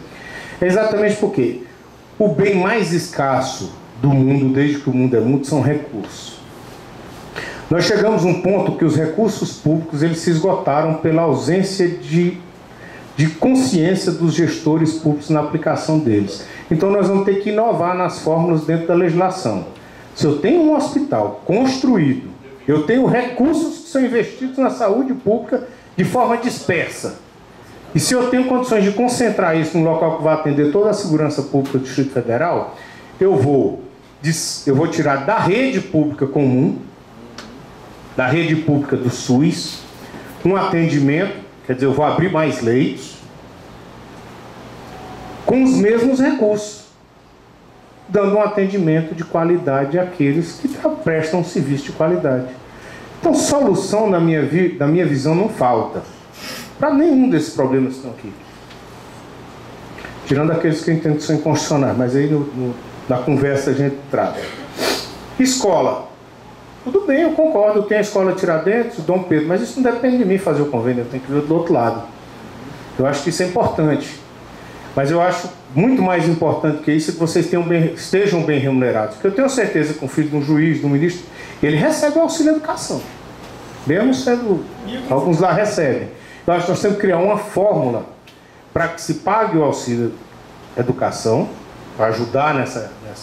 E que se procure também ter escola pública de qualidade, isso é uma coisa que tem que ser tratada, a universalização do ensino. Nós não vamos resolver isso em 4 anos, mas nós temos que começar a melhorar, se não para os filhos nossos agora, mas para os filhos dos policiais que ingressarem na corporação e na Polícia Civil. E a questão do convênio, nós vamos sentar com as partes para ver, existe possibilidade, quantas vagas existem, quantas podem ser disponibilizadas, ter um critério para aqueles que têm mais dificuldades financeiras ou tiverem determinada situação para tratar. Remoção é a coisa mais simples do mundo. Todas as categorias do Executivo Federal, todas as categorias tem um concurso de remoção, seja para magistrado, seja para servidor, e aí é da seguinte forma: teve sua lotação, a lotação se tornou definitiva. Se alguém aposentar, se alguém sair por interesse público for removido, porque existe a remoção por interesse público com critérios, eu estou precisando de um determinado policial que é importante naquele tipo de investigação, abrir uma vaga, primeiro eu faço um concurso de remoção. Depois é que eu libero as vagas para os outros. Agora, nunca esse tipo de remoção como punição. O camarada está me incomodando, eu vou lá e tiro. Aí não dá. Aí não dá. Porque aí você quebra uma coisa que para mim é o principal, que é dentro do serviço público você ter o respeito ao servidor público. Eu trabalhei a vida toda com isso. Como é que eu não estou satisfeito que você está fazendo a investigação que vai dar uma linha lá, não sei das quantas, que eu não entendo muito esse meio. E aí eu vou e tiro o camarada e jogo ele fora. Então essa questão do concurso de remoção, eu conheço vários critérios bastante objetivos, muito claros, do como tem que ser feita a remoção. Eu não vejo nenhum problema nisso aqui, até porque, como o meu interesse é o interesse público, eu não estou aqui para ter nenhum outro tipo de interesse, eu acho que isso é o mais natural do mundo. Tem uma outra coisa que você tratou aqui, que eu nem sabia que tinha isso, mas se você pegar no CNJ, entrar no site do CNJ, tem as regras claras para o curso de capacitação. Está claro lá. Existe uma norma dada pelo Conselho Nacional de Justiça que diz quem é que tem acesso aos cursos de capacitação. Então você tira qualquer pessoalidade disso. Vira um direito da pessoa em determinadas condições preenchidos aqueles requisitos. E tem que ser assim. Porque tem muitos dos policiais, alguns até gostam de se envolver na política partidária, as coisas todas, o que é bem legal, até porque você traz a experiência, como vai o do judiciário, o advogado, o médico. Eu acho isso muito importante. Mas tem grande parte dos policiais que a única coisa que ele quer é se especializar naquilo que ele faz. E aí o curso de capacitação tem que ser dado exatamente dessa maneira. E aí nós temos que incentivar outras coisas. Por exemplo, a grande maioria do serviço público hoje incentiva os seus profissionais a estudar.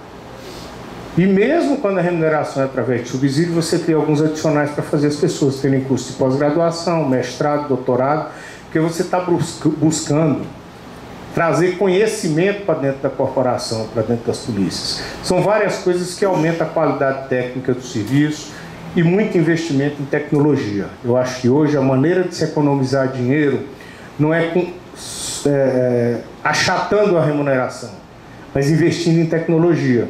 Porque o camarada não pode sair da sua casa sem saber onde é que ele vai ser atendido.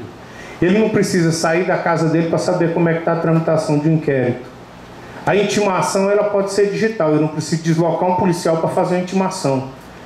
Nós temos condições de ter o cadastro de todas as pessoas e elas se cadastrarem para que qualquer tipo de intimação ela receba diretamente, a gente tem como aferir pelo sistema que recebeu. Quanto é que não gasta a polícia hoje civil para fazer uma intimação para o cara ir na delegacia? Então tem um monte de coisa que pode ser eliminado desse processo e pode baratear o custo desse procedimento. Eu estou disposto a fazer, estou disposto a fazer pela sociedade do Distrito Federal, estou disposto a fazer pelas categorias do Distrito Federal. Eu conheço o que eu estou tratando aqui e eu quero dizer bem claro para vocês. Eu acho que Brasília está precisando muito mais de um síndico do que de um político. Então não estou entrando aqui com pretensão de ser político, não. Eu vou ser político até porque não tem outra maneira de se fazer política não sendo político. Mas a minha pretensão é de tentar dar um jeito nessa cidade que está muito ruim. Para dar esse jeito eu preciso de todos os moradores dessa cidade, como um síndico precisa de todos os moradores do seu condomínio. E aí eu tenho que buscar em cada uma das áreas a experiência que cada um tem. Porque Deus não me deu a capacidade de entender de tudo. Graças a Deus. E aí eu seria Ele. E eu não quero nunca o pepino que Ele pegou, que foi de consertar esse mundo. Então eu estou aqui como um de nós, como um de vocês, que não suporta mais o que está acontecendo na nossa cidade e que veio dedicar um pouco da sua inteligência, também não vou menosprezar, que eu estudei para isso, e que eu tenho condições de efetivar isso, e já provei. Eu não sou o novo despreparado, eu sou o novo que tem 25 anos de uma atividade profissional e é respeitado na cidade. Então eu sou esse novo com experiência e quero colocar essa minha experiência, essa minha determinação em favor da cidade, das categorias, e quero sim, ao final de 4 anos, dizer assim, olha, ele não foi o melhor governador daqui de Brasília, não. Mas ele certamente foi um que botou a cidade no rumo. E os outros que venham para emendar o trabalho que nós vamos deixar. Eu não sei se eu deixei nenhuma dúvida aqui. Alguns assuntos eu posso não ter comentado diretamente, né? Mas eu acho que eu passei por quase todos eles de forma bastante clara. Acho que algumas coisas que precisam ser melhor discutidas, por exemplo, essa questão da pecúnia. Eu conheço as decisões judiciais, eu tenho vários processos em tramitação tratando essa questão da pecúnia. Decisão judicial, decisão do Tribunal de Contas da União, o máximo que você vai conseguir fazer é negociar, deixar de pagar é por risco, você está aumentando honorários, juros que são os mais caros, essa questão dos reajustes, que ele pagou umas parcelas, deixou de pagar outras. Está lá, todas as decisões judiciais estão mandando ele pagar, ele só está gerando passivo. Os precatórios que ele deixou de pagar. É outro problema, a Constituição está dizendo que todos os precatórios do Estado têm que ser pagos até 2020, daqui 2 anos tudo tem que estar pago. E ele nem comenta esse assunto, isso quebra o Estado. Ibanez, é uma bomba, eu sei que eu vou pegar uma bomba, mas eu prefiro assim. Porque eu vou mostrar que com capacidade, com determinação, você não consegue resolver todos os problemas. Mas boa parte deles você consegue. Ibanez, uma das primeiras conversas que nós tivemos, eu te falei do descrédito dos policiais, da desconfiança que o Hollenberg acabou plantando no seio da categoria. E você me disse uma coisa que foi bem interessante. Falou, se os policiais estiverem desconfiados, eu faço compromisso, inclusive registrado em cartório. Você mantém isso? Eu não tenho problema nenhum, meu compromisso é público. Tudo que a gente colocar aqui, nós vamos só sentar para elaborar esse documento e registrar ele em cartório. Eu já fiz isso quando eu fui presidente da OAB. Na campanha eu fui ao cartório e fiz uma escritura pública dizendo que não ia para reeleição, mas eu não ia mesmo naquela época, porque a ordem, sendo uma instituição corporativa, de categoria, eu achava que tinha que dar oportunidade aos meus colegas que estavam ali trabalhando comigo, meio que para a fila subir, né? Eu fui lá, assinei, cumpri, elegemos o Juliano Costa Couto, um excelente presidente da ordem. Agora, na próxima gestão, nós vamos eleger Jacques Belo, atual secretário-geral, e assim a fila anda e nós vamos trabalhando cada vez mais lá pelos advogados, aqui pela sociedade. Com qualquer compromisso desse que tiver colocado, a gente ajusta direitinho, senta. Eu estou com um dos melhores técnicos na área de orçamento trabalhando comigo, que é o André Clemente, está me ajudando no plano de governo. Então eu tenho muita tranquilidade para dizer, isso aqui a gente faz, isso aqui nós vamos fazer em tanto tempo, porque eu estou fazendo uma coisa para acontecer. Eu não estou aqui para fazer promessa de político, porque eu não quero ser político profissional. Vamos abrir a palavra aí para quem quiser. Né? Fique à vontade. Eu vou depois do Fernando. Boa tarde, Ibanez. Antes de mais nada, aquela conversa que a gente teve quando vocês deixaram de atender a gente, é que a gente gostaria que as portas continuassem sempre abertas para o Simpol e que aquilo era só um momento que a gente estava mudando os rumos com relação à parte de atendimento, deixar um grande escritório somente um para outros escritórios menores. Foi só uma questão de... Ali é uma relação comercial que não tem nada a ver com o que nós estamos tratando aqui. E o que eu sempre digo nas minhas relações comerciais lá junto ao escritório é que, em primeiro lugar, está o meu cliente. Eu quero que ele fique satisfeito. Se o entendimento da direção do sindicato foi no sentido de dividir o atendimento, porque isso ia melhorar a qualidade, ou pelo menos eu estou totalmente satisfeito. Você sabe muito bem, o Gaúcho participou das negociações iniciais. Eu tinha muita vontade de advogar para o Simpol, sempre tive muita vontade. Era um contrato que não me dava uma rentabilidade, já pelo atendimento que eu prestava. Então isso aí para mim é ponto que ficou lá atrás e eu espero que não tenha ficado nada entre a gente. Não, ficou não. As portas abertas. Aí eu não vou conseguir, Paulo, o Wellington e o Gaúcho já disseram com muito mais tenacidade e muito mais competência do que eu não vou repetir o que foi dito. É só duas coisinhas que eu preciso falar. Primeiro, com relação àquele pedido que a gente fez de amarrar a legislação e o senhor disse que é inconstitucional. É inconstitucional. Inclusive isso já foi amarrado em lei, a 7702 de 88, perdurou por alguns meses até a Constituição revogar, né? Mas a gente tenta dar um drible, que a gente já tentou 2 vezes em dois projetos de lei do governo federal, que por emenda, aí não pode por emenda, tem que vir do executivo, que é criar, já que somos forças tratadas pela mesma lei, o mesmo vínculo jurídico, somos organizados e mantidos pela União, criar a database. A emenda que a gente vem repetindo ela no Congresso Nacional é de quando for dado o reajuste da Polícia Federal, da Polícia Rodoviária Federal, que seja dado também à Polícia Federal por guardarmos o mesmo vínculo jurídico. Aí isso aí não guarda inconstitucionalidade pela questão de mas não dizer que é o mesmo percentual. Se for para discutir legislação, nós vamos discutir aqui a tarde todinha, porque a parte que eu gosto principalmente é de servidor público, né? A database já existe. O problema é que as decisões do Supremo tiraram a efetividade da database. Porque o problema não é a database, tanto na Constituição Federal prevê a database, quanto na Lei Orgânica do Distrito Federal também prevê a database. O problema é que ela fala em reajuste anual e não diz qual é o índice. Então eles dão lá o que quiserem. E o Supremo julgou as ações e aí disse só o seguinte, ele é obrigado a dar. Ele dá 0,1, 0,3, dá o reajuste do tamanho que ele quer para um, que é gratificação para outro. Eu acho assim, o Supremo Tribunal Federal tem um grande desafio. Porque o legislador não vai corrigir isso, porque fica na mão dos estados e alguns estados quebra também.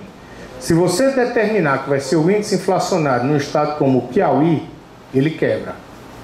Porque ele vai ter que dar para todas as categorias e ele não tem fonte de recurso. A questão não é essa. Criar a database, ela está criada. Não tem problema nenhum. Você estabelecer a paridade, o reajuste igual, é que você não vai conseguir. Não, mas eu não estou falando sobre a database. Eu estou falando, foi só um apelido que deu nesse drible que a gente daria na legislação. É colocar no texto legal da lei de que quando for ter o reajuste das carreiras da 4878 de 65, Polícia Federal, Rodoviária Federal e a Polícia Civil, que eles sejam na mesma data. Teve uma decisão...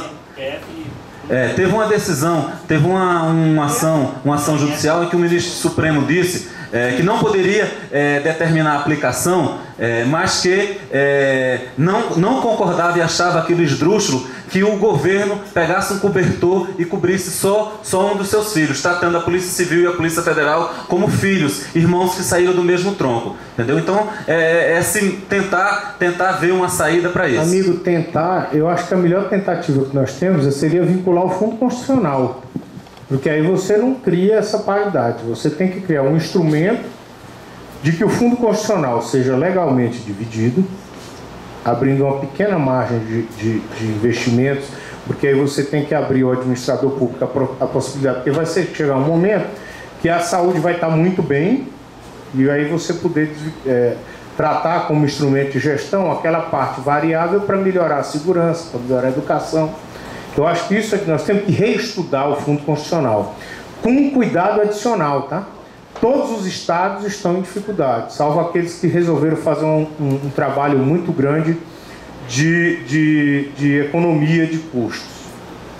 Se a gente for discutir Fundo Constitucional hoje, com a bancada que o Distrito Federal tem elegido, e sem a força que nós temos, é mais fácil eles acabarem com o Fundo Constitucional. Nós temos que ter responsabilidade para tratar com o Fundo Constitucional. Tem que sair de uma forma bastante alinhada. Eu concordo com você, o que nós temos que criar é instrumentos de recomposição do Fundo Constitucional e na regulamentação a gente garantir que exista toda essa... Então, essa seria uma questão legal que nós vamos sentar em conjunto e vamos discutir. Tendo possibilidade, quem mais quer sou eu, porque o dinheiro sai de lá. O dinheiro não sai daqui, o dinheiro vai sair da União, tá certo? Do orçamento da União. Se eu conseguir um instrumento que eu vou aumentar 20% lá e esses 20% vai refletir na remuneração dos policiais civis, qual a objeção que eu vou ter com isso? Nenhuma, eu vou trabalhar junto com vocês para que isso aconteça, porque eu vou estar injetando mais dinheiro na economia do Distrito Federal, eu vou estar transformando os meus policiais civis mais felizes, suas famílias vão gastar mais e eu estou colocando a cidade para se desenvolver. Isso aí vocês têm meu apoio integral. Vamos procurar um meio de garantir que o Fundo Constitucional supra todas essas necessidades, inclusive os reajustes, de acordo com os reajustes que vierem para a Polícia Federal. É isso aí. Boa tarde a todos, Wellington, Ibanez, Alex Galvão, diretor também aqui do SUMPAL-DF. Você comentou aí que você deve pegar uma bomba, né, aí do governo. Eu particularmente, pelo que a gente já tem trabalhado aí, e eu estou aqui há um ano, e a gente vem acompanhando, inclusive, as negociações dentro do GDF, eu acho que o problema ele é muito mais de gestão. Você começou a falar agora do Fundo Constitucional, eu estava lá no TCDF agora, porque ele entrou em pauta, né, aquele processo a respeito do fundo, e o relatório do TCU ele é bem complexo e tem uma avaliação até complicada do fundo, que está perigoso a gente perder, né? E aí eu falo de gestão porque quanto não é devolvido todos os anos, né? Que o Hollenberg queria que fizéssemos uma gestão para que ele recuperasse esse dinheiro, né? Mas não teríamos uma garantia que esse dinheiro seria para segurança pública ou que fosse para a Polícia Civil, por exemplo. Mas ele fez essa gestão de incompetência, não consegue usar nenhum dinheiro que está lá disponível e devolve todo ano. Então eu acho que é muito mais a questão da gestão, né? E aí vários âmbitos do governo. Mas eu queria também aproveitar e colocar um relato da questão do policial, da situação crítica que estamos, porque eu venho acompanhando um pedido, nós, a diretoria, vem acompanhando um pedido que chegou da própria Policlínica da Polícia. Ela vem dizer para a gente que ela é incapaz de dar um tratamento adequado a um policial que está com tendência suicida, por exemplo, de alcoolismo, problemas financeiros, que foi desencadeando várias questões. E aí qual é a solução? Não, pede socorro ao sindicato, né? O jurídico está aí para atender, enfim, né? Mas a questão financeira acaba também tendo que sair um pouco de ajuda, mas conseguimos uma liminar para que ele fosse internado na clínica adequada, né? Mais de uma semana para o GDF pegar o documento e dar andamento, não dava andamento, a gente precisou soltar uma nota na imprensa para que o GDF desse o encaminhamento. A clínica que ele já estava internado era a mesma que tinha convênio com o GDF, com a Secretaria de Saúde, que a Polícia Militar tem, a Polícia Civil não tem com essa clínica. Aí qual foi a solução? É lá do rádio, né?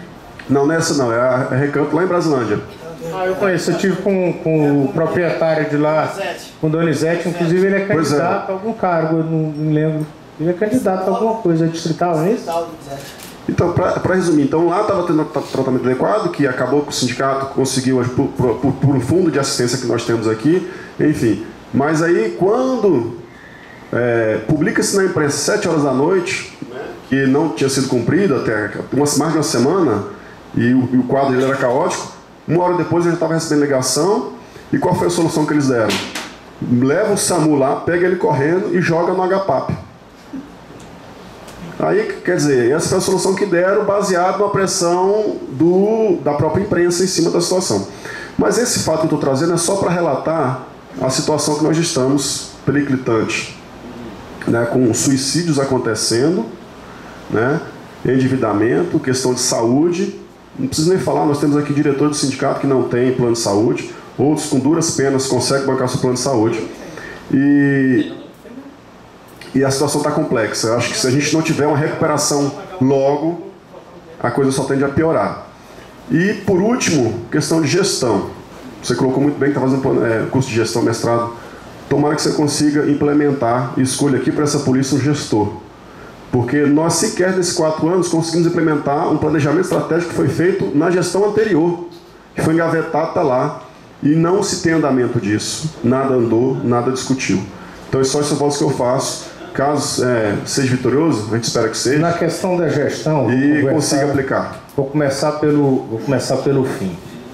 Na questão da gestão, primeira coisa, eu não quero um diretor da Polícia Civil para chamar de meu.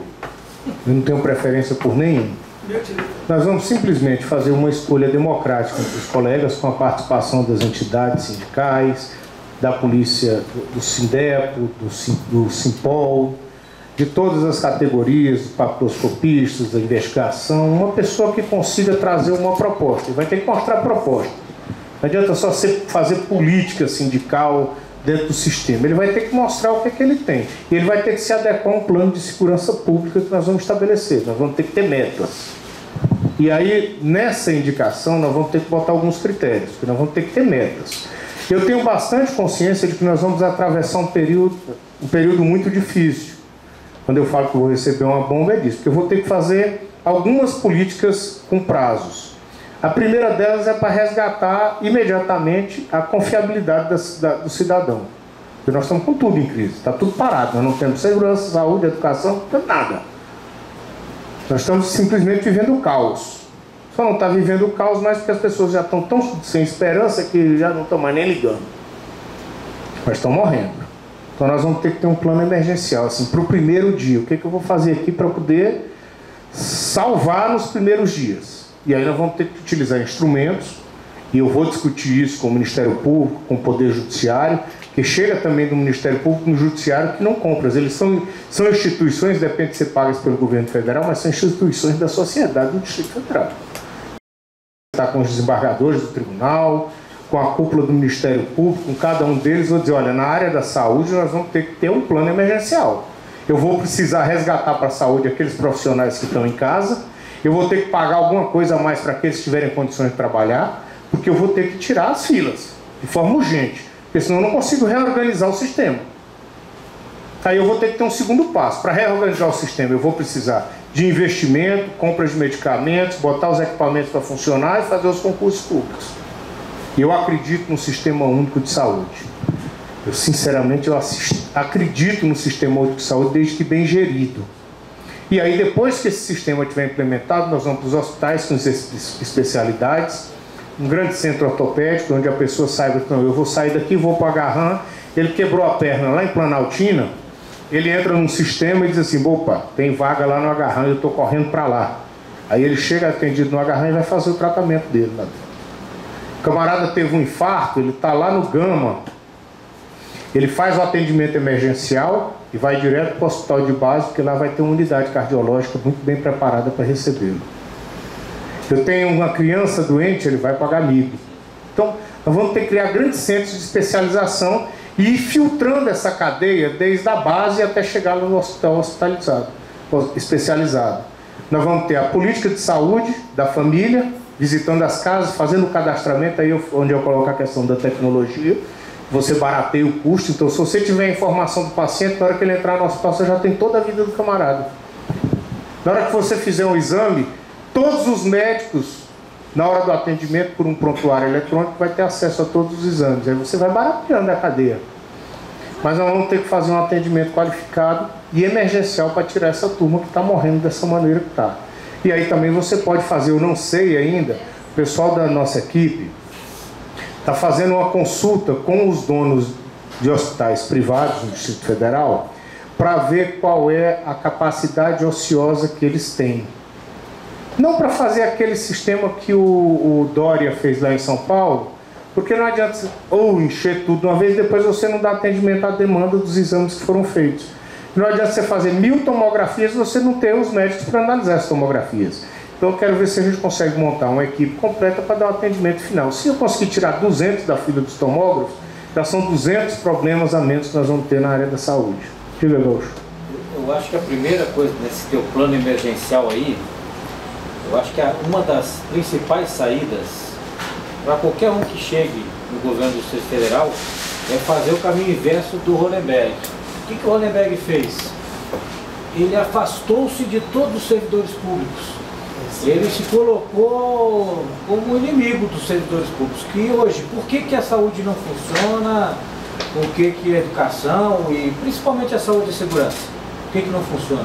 Porque existe uma insatisfação gigantesca com o tratamento pelo governo para os servidores. Olha, eu falo para você aqui, os policiais civis, pelo menos, a gente pode estar numa sessão sem gente, pode estar sem recurso, uma viatura velha, pode estar, sabe, com a arma fodida que nem a gente trabalha, mas se a gente estiver tranquilo, dando segurança financeira para a nossa família, o que nos move é polícia no sangue.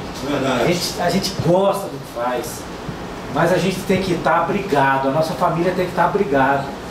E não está, hoje não está.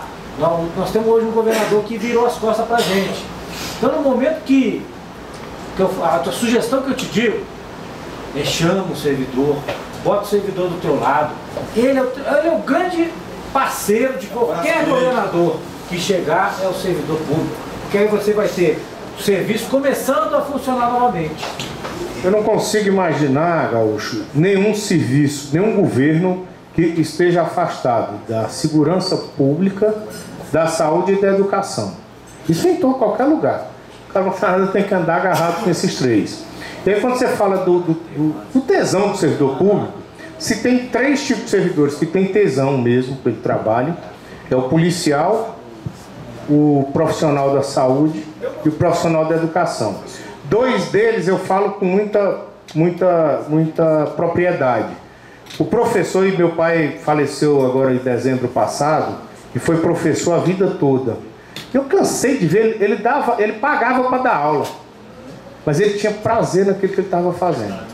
Minha mãe aposentou como auxiliar de enfermagem, primeiro da Fundação Hospitalar. Quando meu pai foi embora para o Piauí, ela pediu demissão e passou no concurso de INSS, e ela aposentou aqui no Hospital de Sobradinho trabalhando. Minha mãe nunca deixou de ir para o atendimento dela e voltar feliz, porque naquela época eles eram valorizados. E ela era auxiliar de enfermagem, tinha uma boa remuneração. colocava os filhos dela na escola, ajudava na criação, nunca... O servidor público, principalmente dessas 3 áreas, não estou criticando os outros, não. Eu admiro todas as categorias, mas tem 3 que trabalham porque são dedicados, é vocação, são essas 3 categorias. Os outros fazem por opção. Por exemplo, a magistratura antigamente se fazia por opção, o cara era vocacionado, o salário do magistrado era muito ruim também. É tanto que quando eu comecei na profissão na advocacia, eu nunca quis ir para a área pública, eu sempre digo, eu vou para a iniciativa privada. Eu fazia uma meta assim, ó, eu quero ganhar a remuneração de um juiz. E na época que eu comecei a advogar em 1994, um juiz ganhava R$ 6.800. Lá atrás, que foi exatamente na época do Plano Real, e eu me lembro muito bem que eu fazia esse comparativo de quanto eu tinha que faturar por mês no escritório para estar ganhando a remuneração de um juiz. Agora, o cara ia por vocação. A grande maioria por vocação, mas os mais vocacionados são exatamente essas 3 categorias. Vamos lá, boa tarde a todos. Primeiro eu vou me apresentar, eu sou o agente de Souza. É a própria lei do Fundo Constitucional que diz, né, junto com a lei complementar 101, que é a lei de responsabilidade fiscal, que os recursos que pagam os policiais civis são recursos oriundos da União, ou seja, impactam diretamente o orçamento da União. Por isso que nós hoje pleiteamos justamente essa medida para que, quando for aplicado os reajustes da Polícia Federal, e aí a gente defende que a paridade da Polícia Federal com a Polícia Civil ou vice-versa, ela é imposta pelo governo do Distrito Federal, e vou te dar aqui 2 exemplos, e um deles está aqui, o Hélito de prova. Em 2010, o Rosso tentou negociar um reajuste para a Polícia Civil, fizemos uma assembleia em frente ao EMPOG, depois de toda aquela bagunça, depois de ir N mensagens ao governo do Distrito ao governo federal para que desse reajuste aos policiais civis. O que é que o ministro hoje preso disse, o Paulo Bernardo? Que o presidente da República não daria reajustes aos servidores públicos federais, e isso aplicaria aos policiais civis que são pagos com recursos do Fundo Constitucional. Voltamos sem nada. Em 2011, o governador Agnello tentou aplicar para a Polícia Civil um reajuste de 13%, governador, 13%. E a gente já dizia que não saía. Por quê? Porque não havia nenhuma negociação com a Polícia Federal e não havia sido definido nenhum índice. O governador Agnello encaminhou essa mensagem de 13% dividida em 2 parcelas. Essa mensagem foi devolvida. Por quê? Porque não haveria até então índice determinado para a Polícia Federal. Só em 2012, a presidente Dilma disse que daria 15,76% para os servidores públicos federais, e isso atingia os policiais federais. E aí fica aquela pergunta que nos deixa aqui, assim, indignado. Pacto Federativo. Ora, queríamos um reajuste de 13%, mas o governo federal disse não, e nos aplicou 15,76%. A gente pergunta, naquela máxima do direito, quem pode mais, pode o menos. E aí sim que é o governo federal que determina os nossos reajustes. Nesse reajuste, Ibanez, de 15,76%, a gente vai tratar um assunto aqui muito importante da paridade. Os delegados da Polícia Federal foram ao Ministério foram ao MIPOG e negociaram só para os delegados de terceira classe 25%.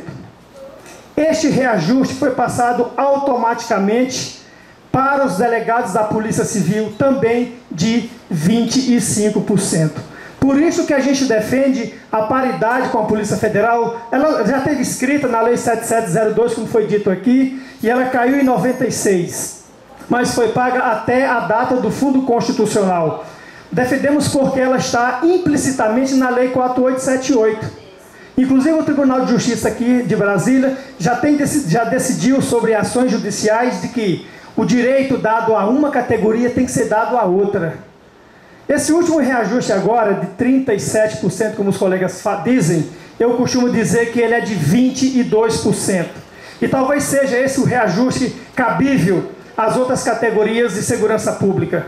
Por que eu digo isso? Porque na lei que instituiu o reajuste dos policiais federais, a Polícia Federal negociou 2 gratificações, uma de 1.800 para os agentes de polícia em geral e uma de 3.000 para os delegados. E aí, porque essa gratificação está sendo incorporada, as outras categorias de segurança pública querem isso. O nosso motivo da nossa candidatura é nesse sentido. É trabalhar com o governador para que a Polícia Civil não fique mais na mão, digamos assim, de nenhum governo.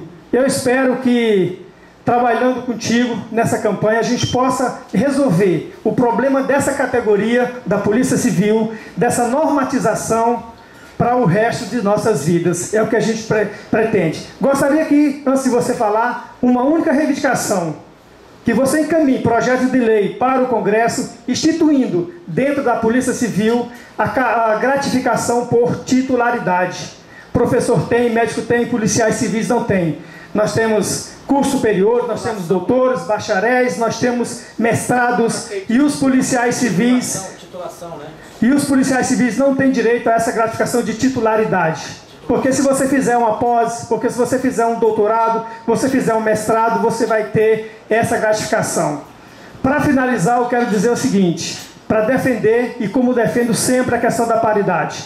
Nós não temos auxílio moradia, como já foi dito, auxílio paletó, voluntário, e tudo isso porque também não tem a Polícia Federal. Se dá o reajuste do nosso auxílio moradia, do nosso auxílio alimentação, nós não precisamos de manifestação do governador.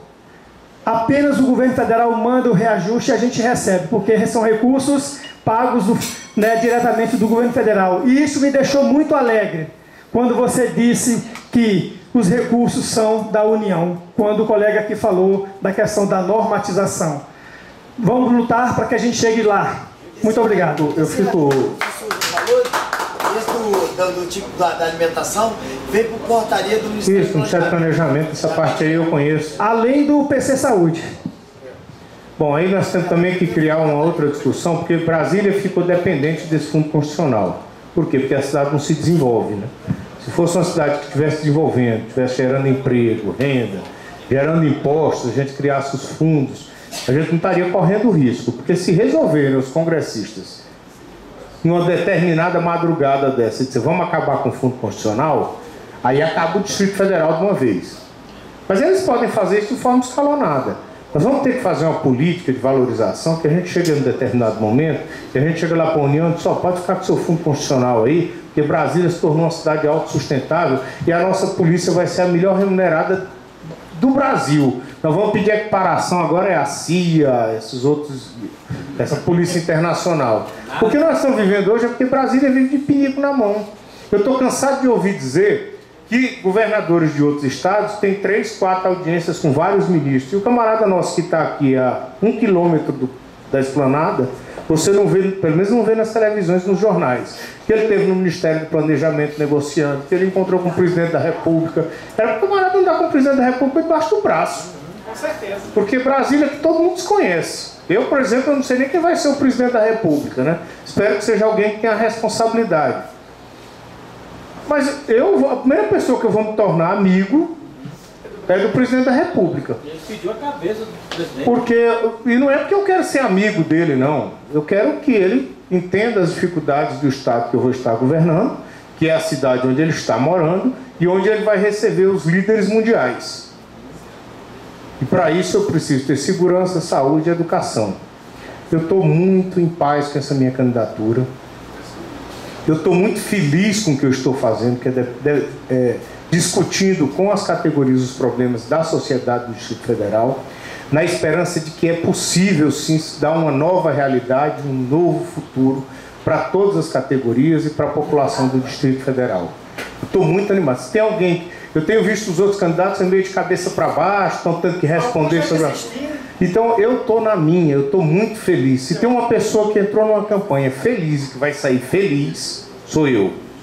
E eu estou feliz porque eu estou tendo a oportunidade que eu sempre quis, de discutir os problemas e trazer as soluções em conjunto, sem a menor expectativa de que eu tenha qualquer fórmula pronta para resolver todos os problemas.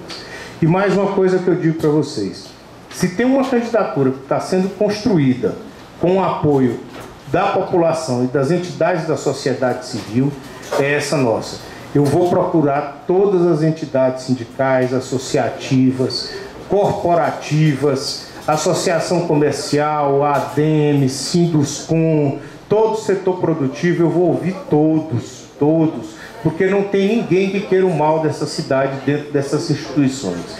Você encontra pessoas de bem, que querem o bem ou das suas categorias, mas querem na verdade o bem da cidade, e são essas pessoas que vão governar também, Gaúcho. Eu quero dizer para você, eu não sou daqueles de me encastelar, não. Nós vamos ter encontros permanentes vamos incentivar esses conselhos de segurança com participação das entidades sindicais e das associações de servidores. Nós vamos incentivar a sociedade a participar das soluções da cidade.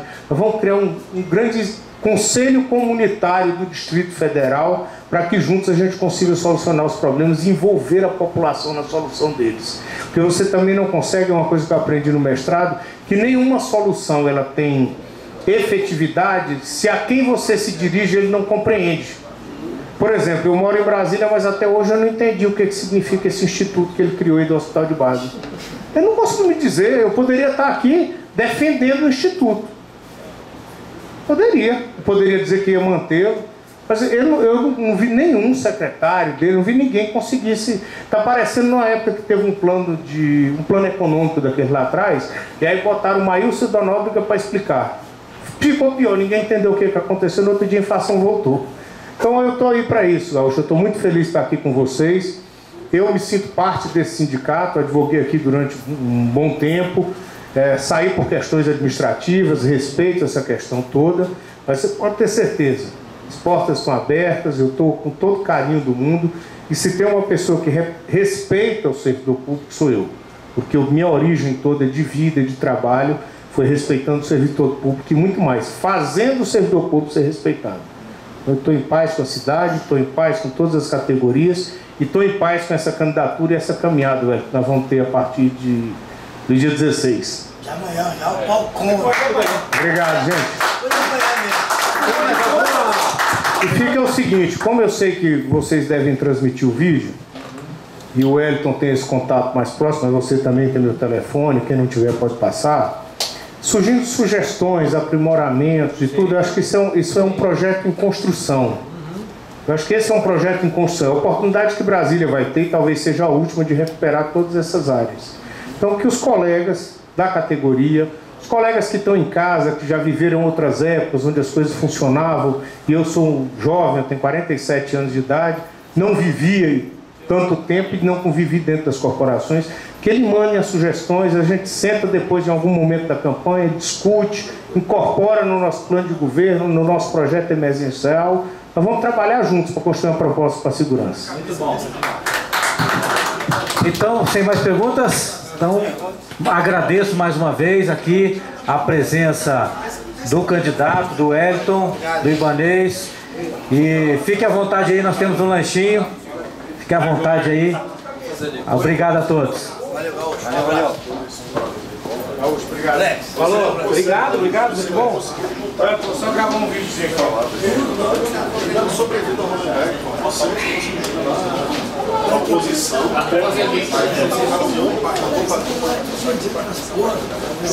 eu tô com meter a apresentação no rápido dele aqui, eu acabei de meter outra aqui, eu acabei de mandar pro Petrópolis.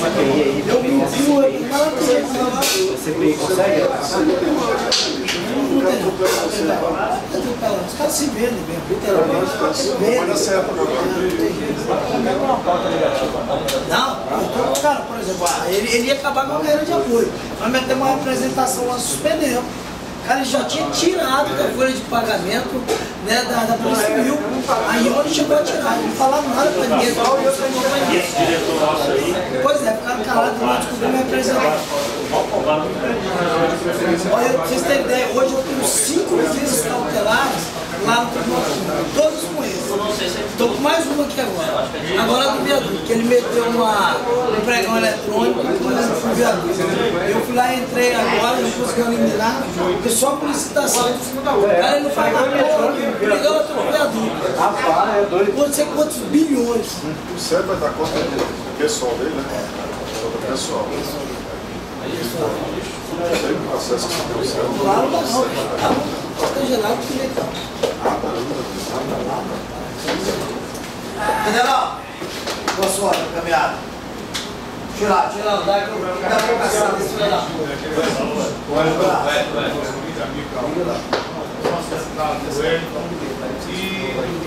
Paulo. Eu vou ligar para ele, inclusive, porque eu acho que ele é porque ele gostou dos carros. Eu fiquei nesse entendeu, eu chamei ele. Eu falei com ele.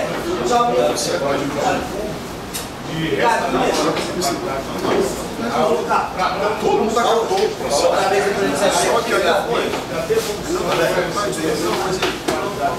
vai pedir informação.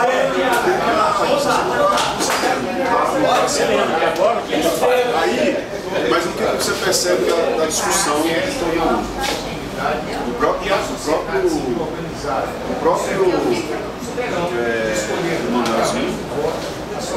grupo e Rainha também falou. Eu falei, inclusive, esse é o nosso entendimento, que já foi nosso entendimento, que não foi mudado em razão dessa. Aí aquele cara lá que é. Fica do lado de lá, ele até do lado do Manelzinho, os dois lá, o Inácio. Ele até falou, só não podemos esquecer que a decisão foi do pleno, unânime do pleno. O pessoal, não, sim, claro, mas a gente vai ter que discutir um tema desse, porque agora você tem uma decisão e tal, que recupera aquele entendimento que nós tivemos lá atrás. Aí, o que você percebe, cara, agora nós vamos ter que começar a ficar provocando talvez. Mas ele tem que ver, inclusive, se o plano mudou, né? Se o plano não mudou. O processo não envolve. Não, o plano.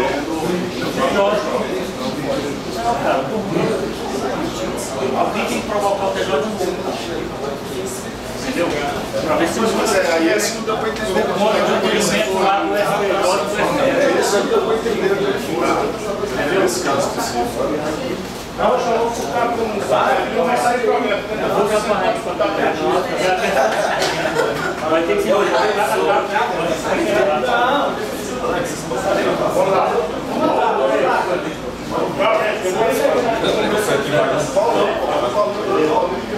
Paulinho, participação especial. Souza, vai falar? Sobre o quê? Vai. Se eu sou político, tem que estar na mídia, né, parceiro?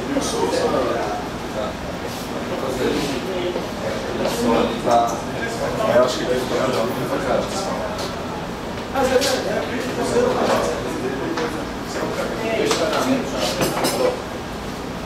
Alô, Petronas. Brigadinho. Souza. Oi.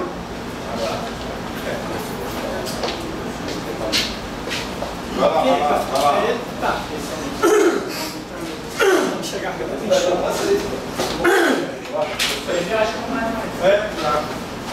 Vai aparecer isso aqui.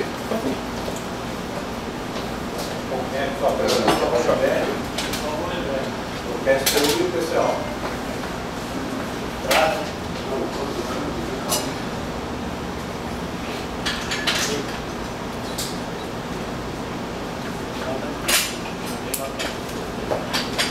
Quanto tempo? Só um segundinho, né? Não sei qualquer coisa. Um minutinho só. Um minutinho, muita coisa. Falar.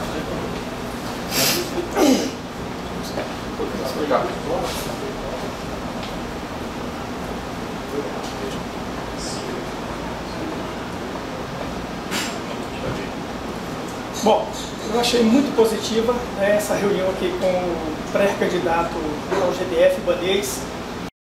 Ele falou da questão da paridade e que me deixou satisfeito quando ele disse algo que os outros pré-candidatos não falaram, que os recursos que pagam os policiais civis são recursos oriundos do governo federal.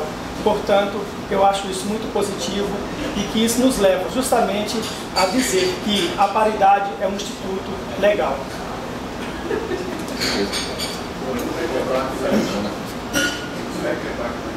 Se errar, erra tudo.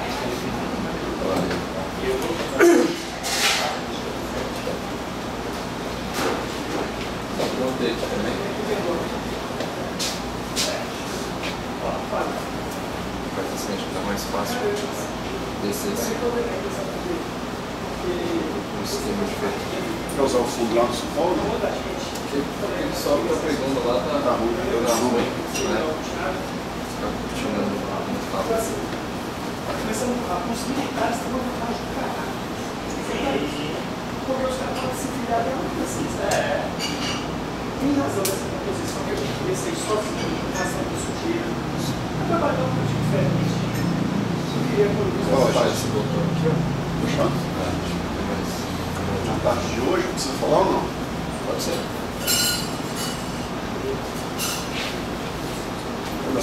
Qual tema nós estamos usando? Sabatina ou encontro? Encontro, né? Acho que é, né, Jorge? Foi essa matina, né? Não, a gente está chamando de reunião. Sem encontro também. Se ele é pré-candidato, ele já é candidato. Pois é, o prazo acaba amanhã. Eu acho, quando perguntaram aqui se ele já tinha registrado a candidatura, ele disse que ainda não sabia que ele estava cuidando disso para ele.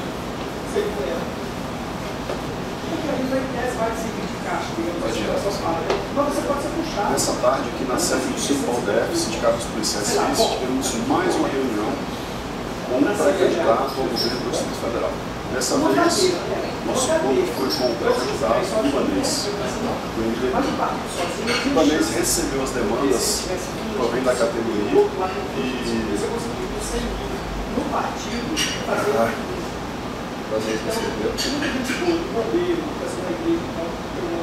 O Ibanez ouviu atentamente as demandas da categoria e apresentou algumas soluções, e foi muito importante para que os representantes sindicais que sempre estavam pudessem...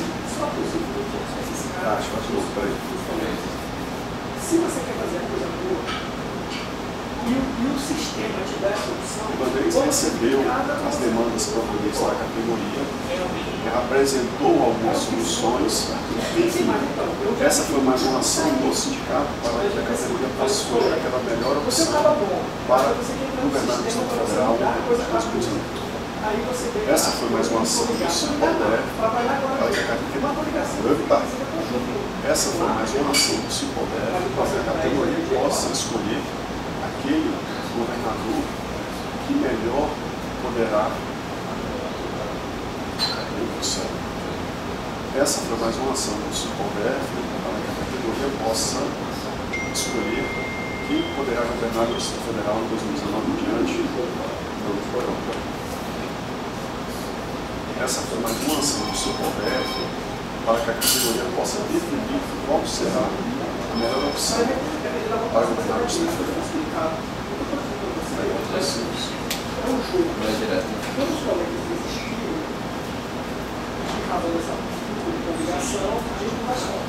Isso aí tu mostrou que você vai ver. Esse aqui funciona aqui no celular? O iPhone funciona. Não, o iPhone tem que ser do fora do cabo. Ah, tá. Porque de 7 em diante não tem mais o P2. Aí tem um adaptador. Tem. Não é ruim, bicho. Tem aquele bichinho, aquele cabelo, né? Aí pede fácil. Acho que isso aqui, às vezes, o cabo maior é justamente isso que está fazendo aqui. Eu acho que direto assim não funciona, mas tem outro negócio que põe que funciona. O adaptadorzinho. Fazer um teste aqui com o microfone para saber se está teste bom.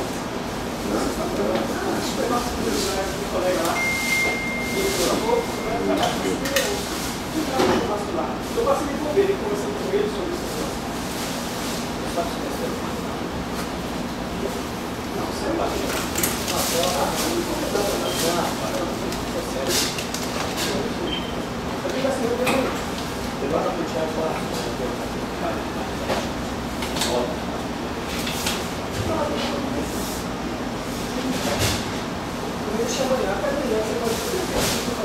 Você acaba sendo... E gostaria que ele não existisse.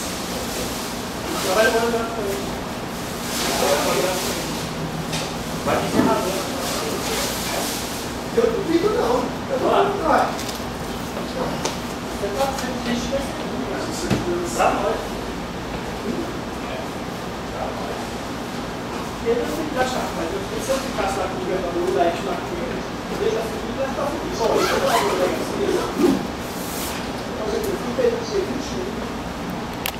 acabado de sair.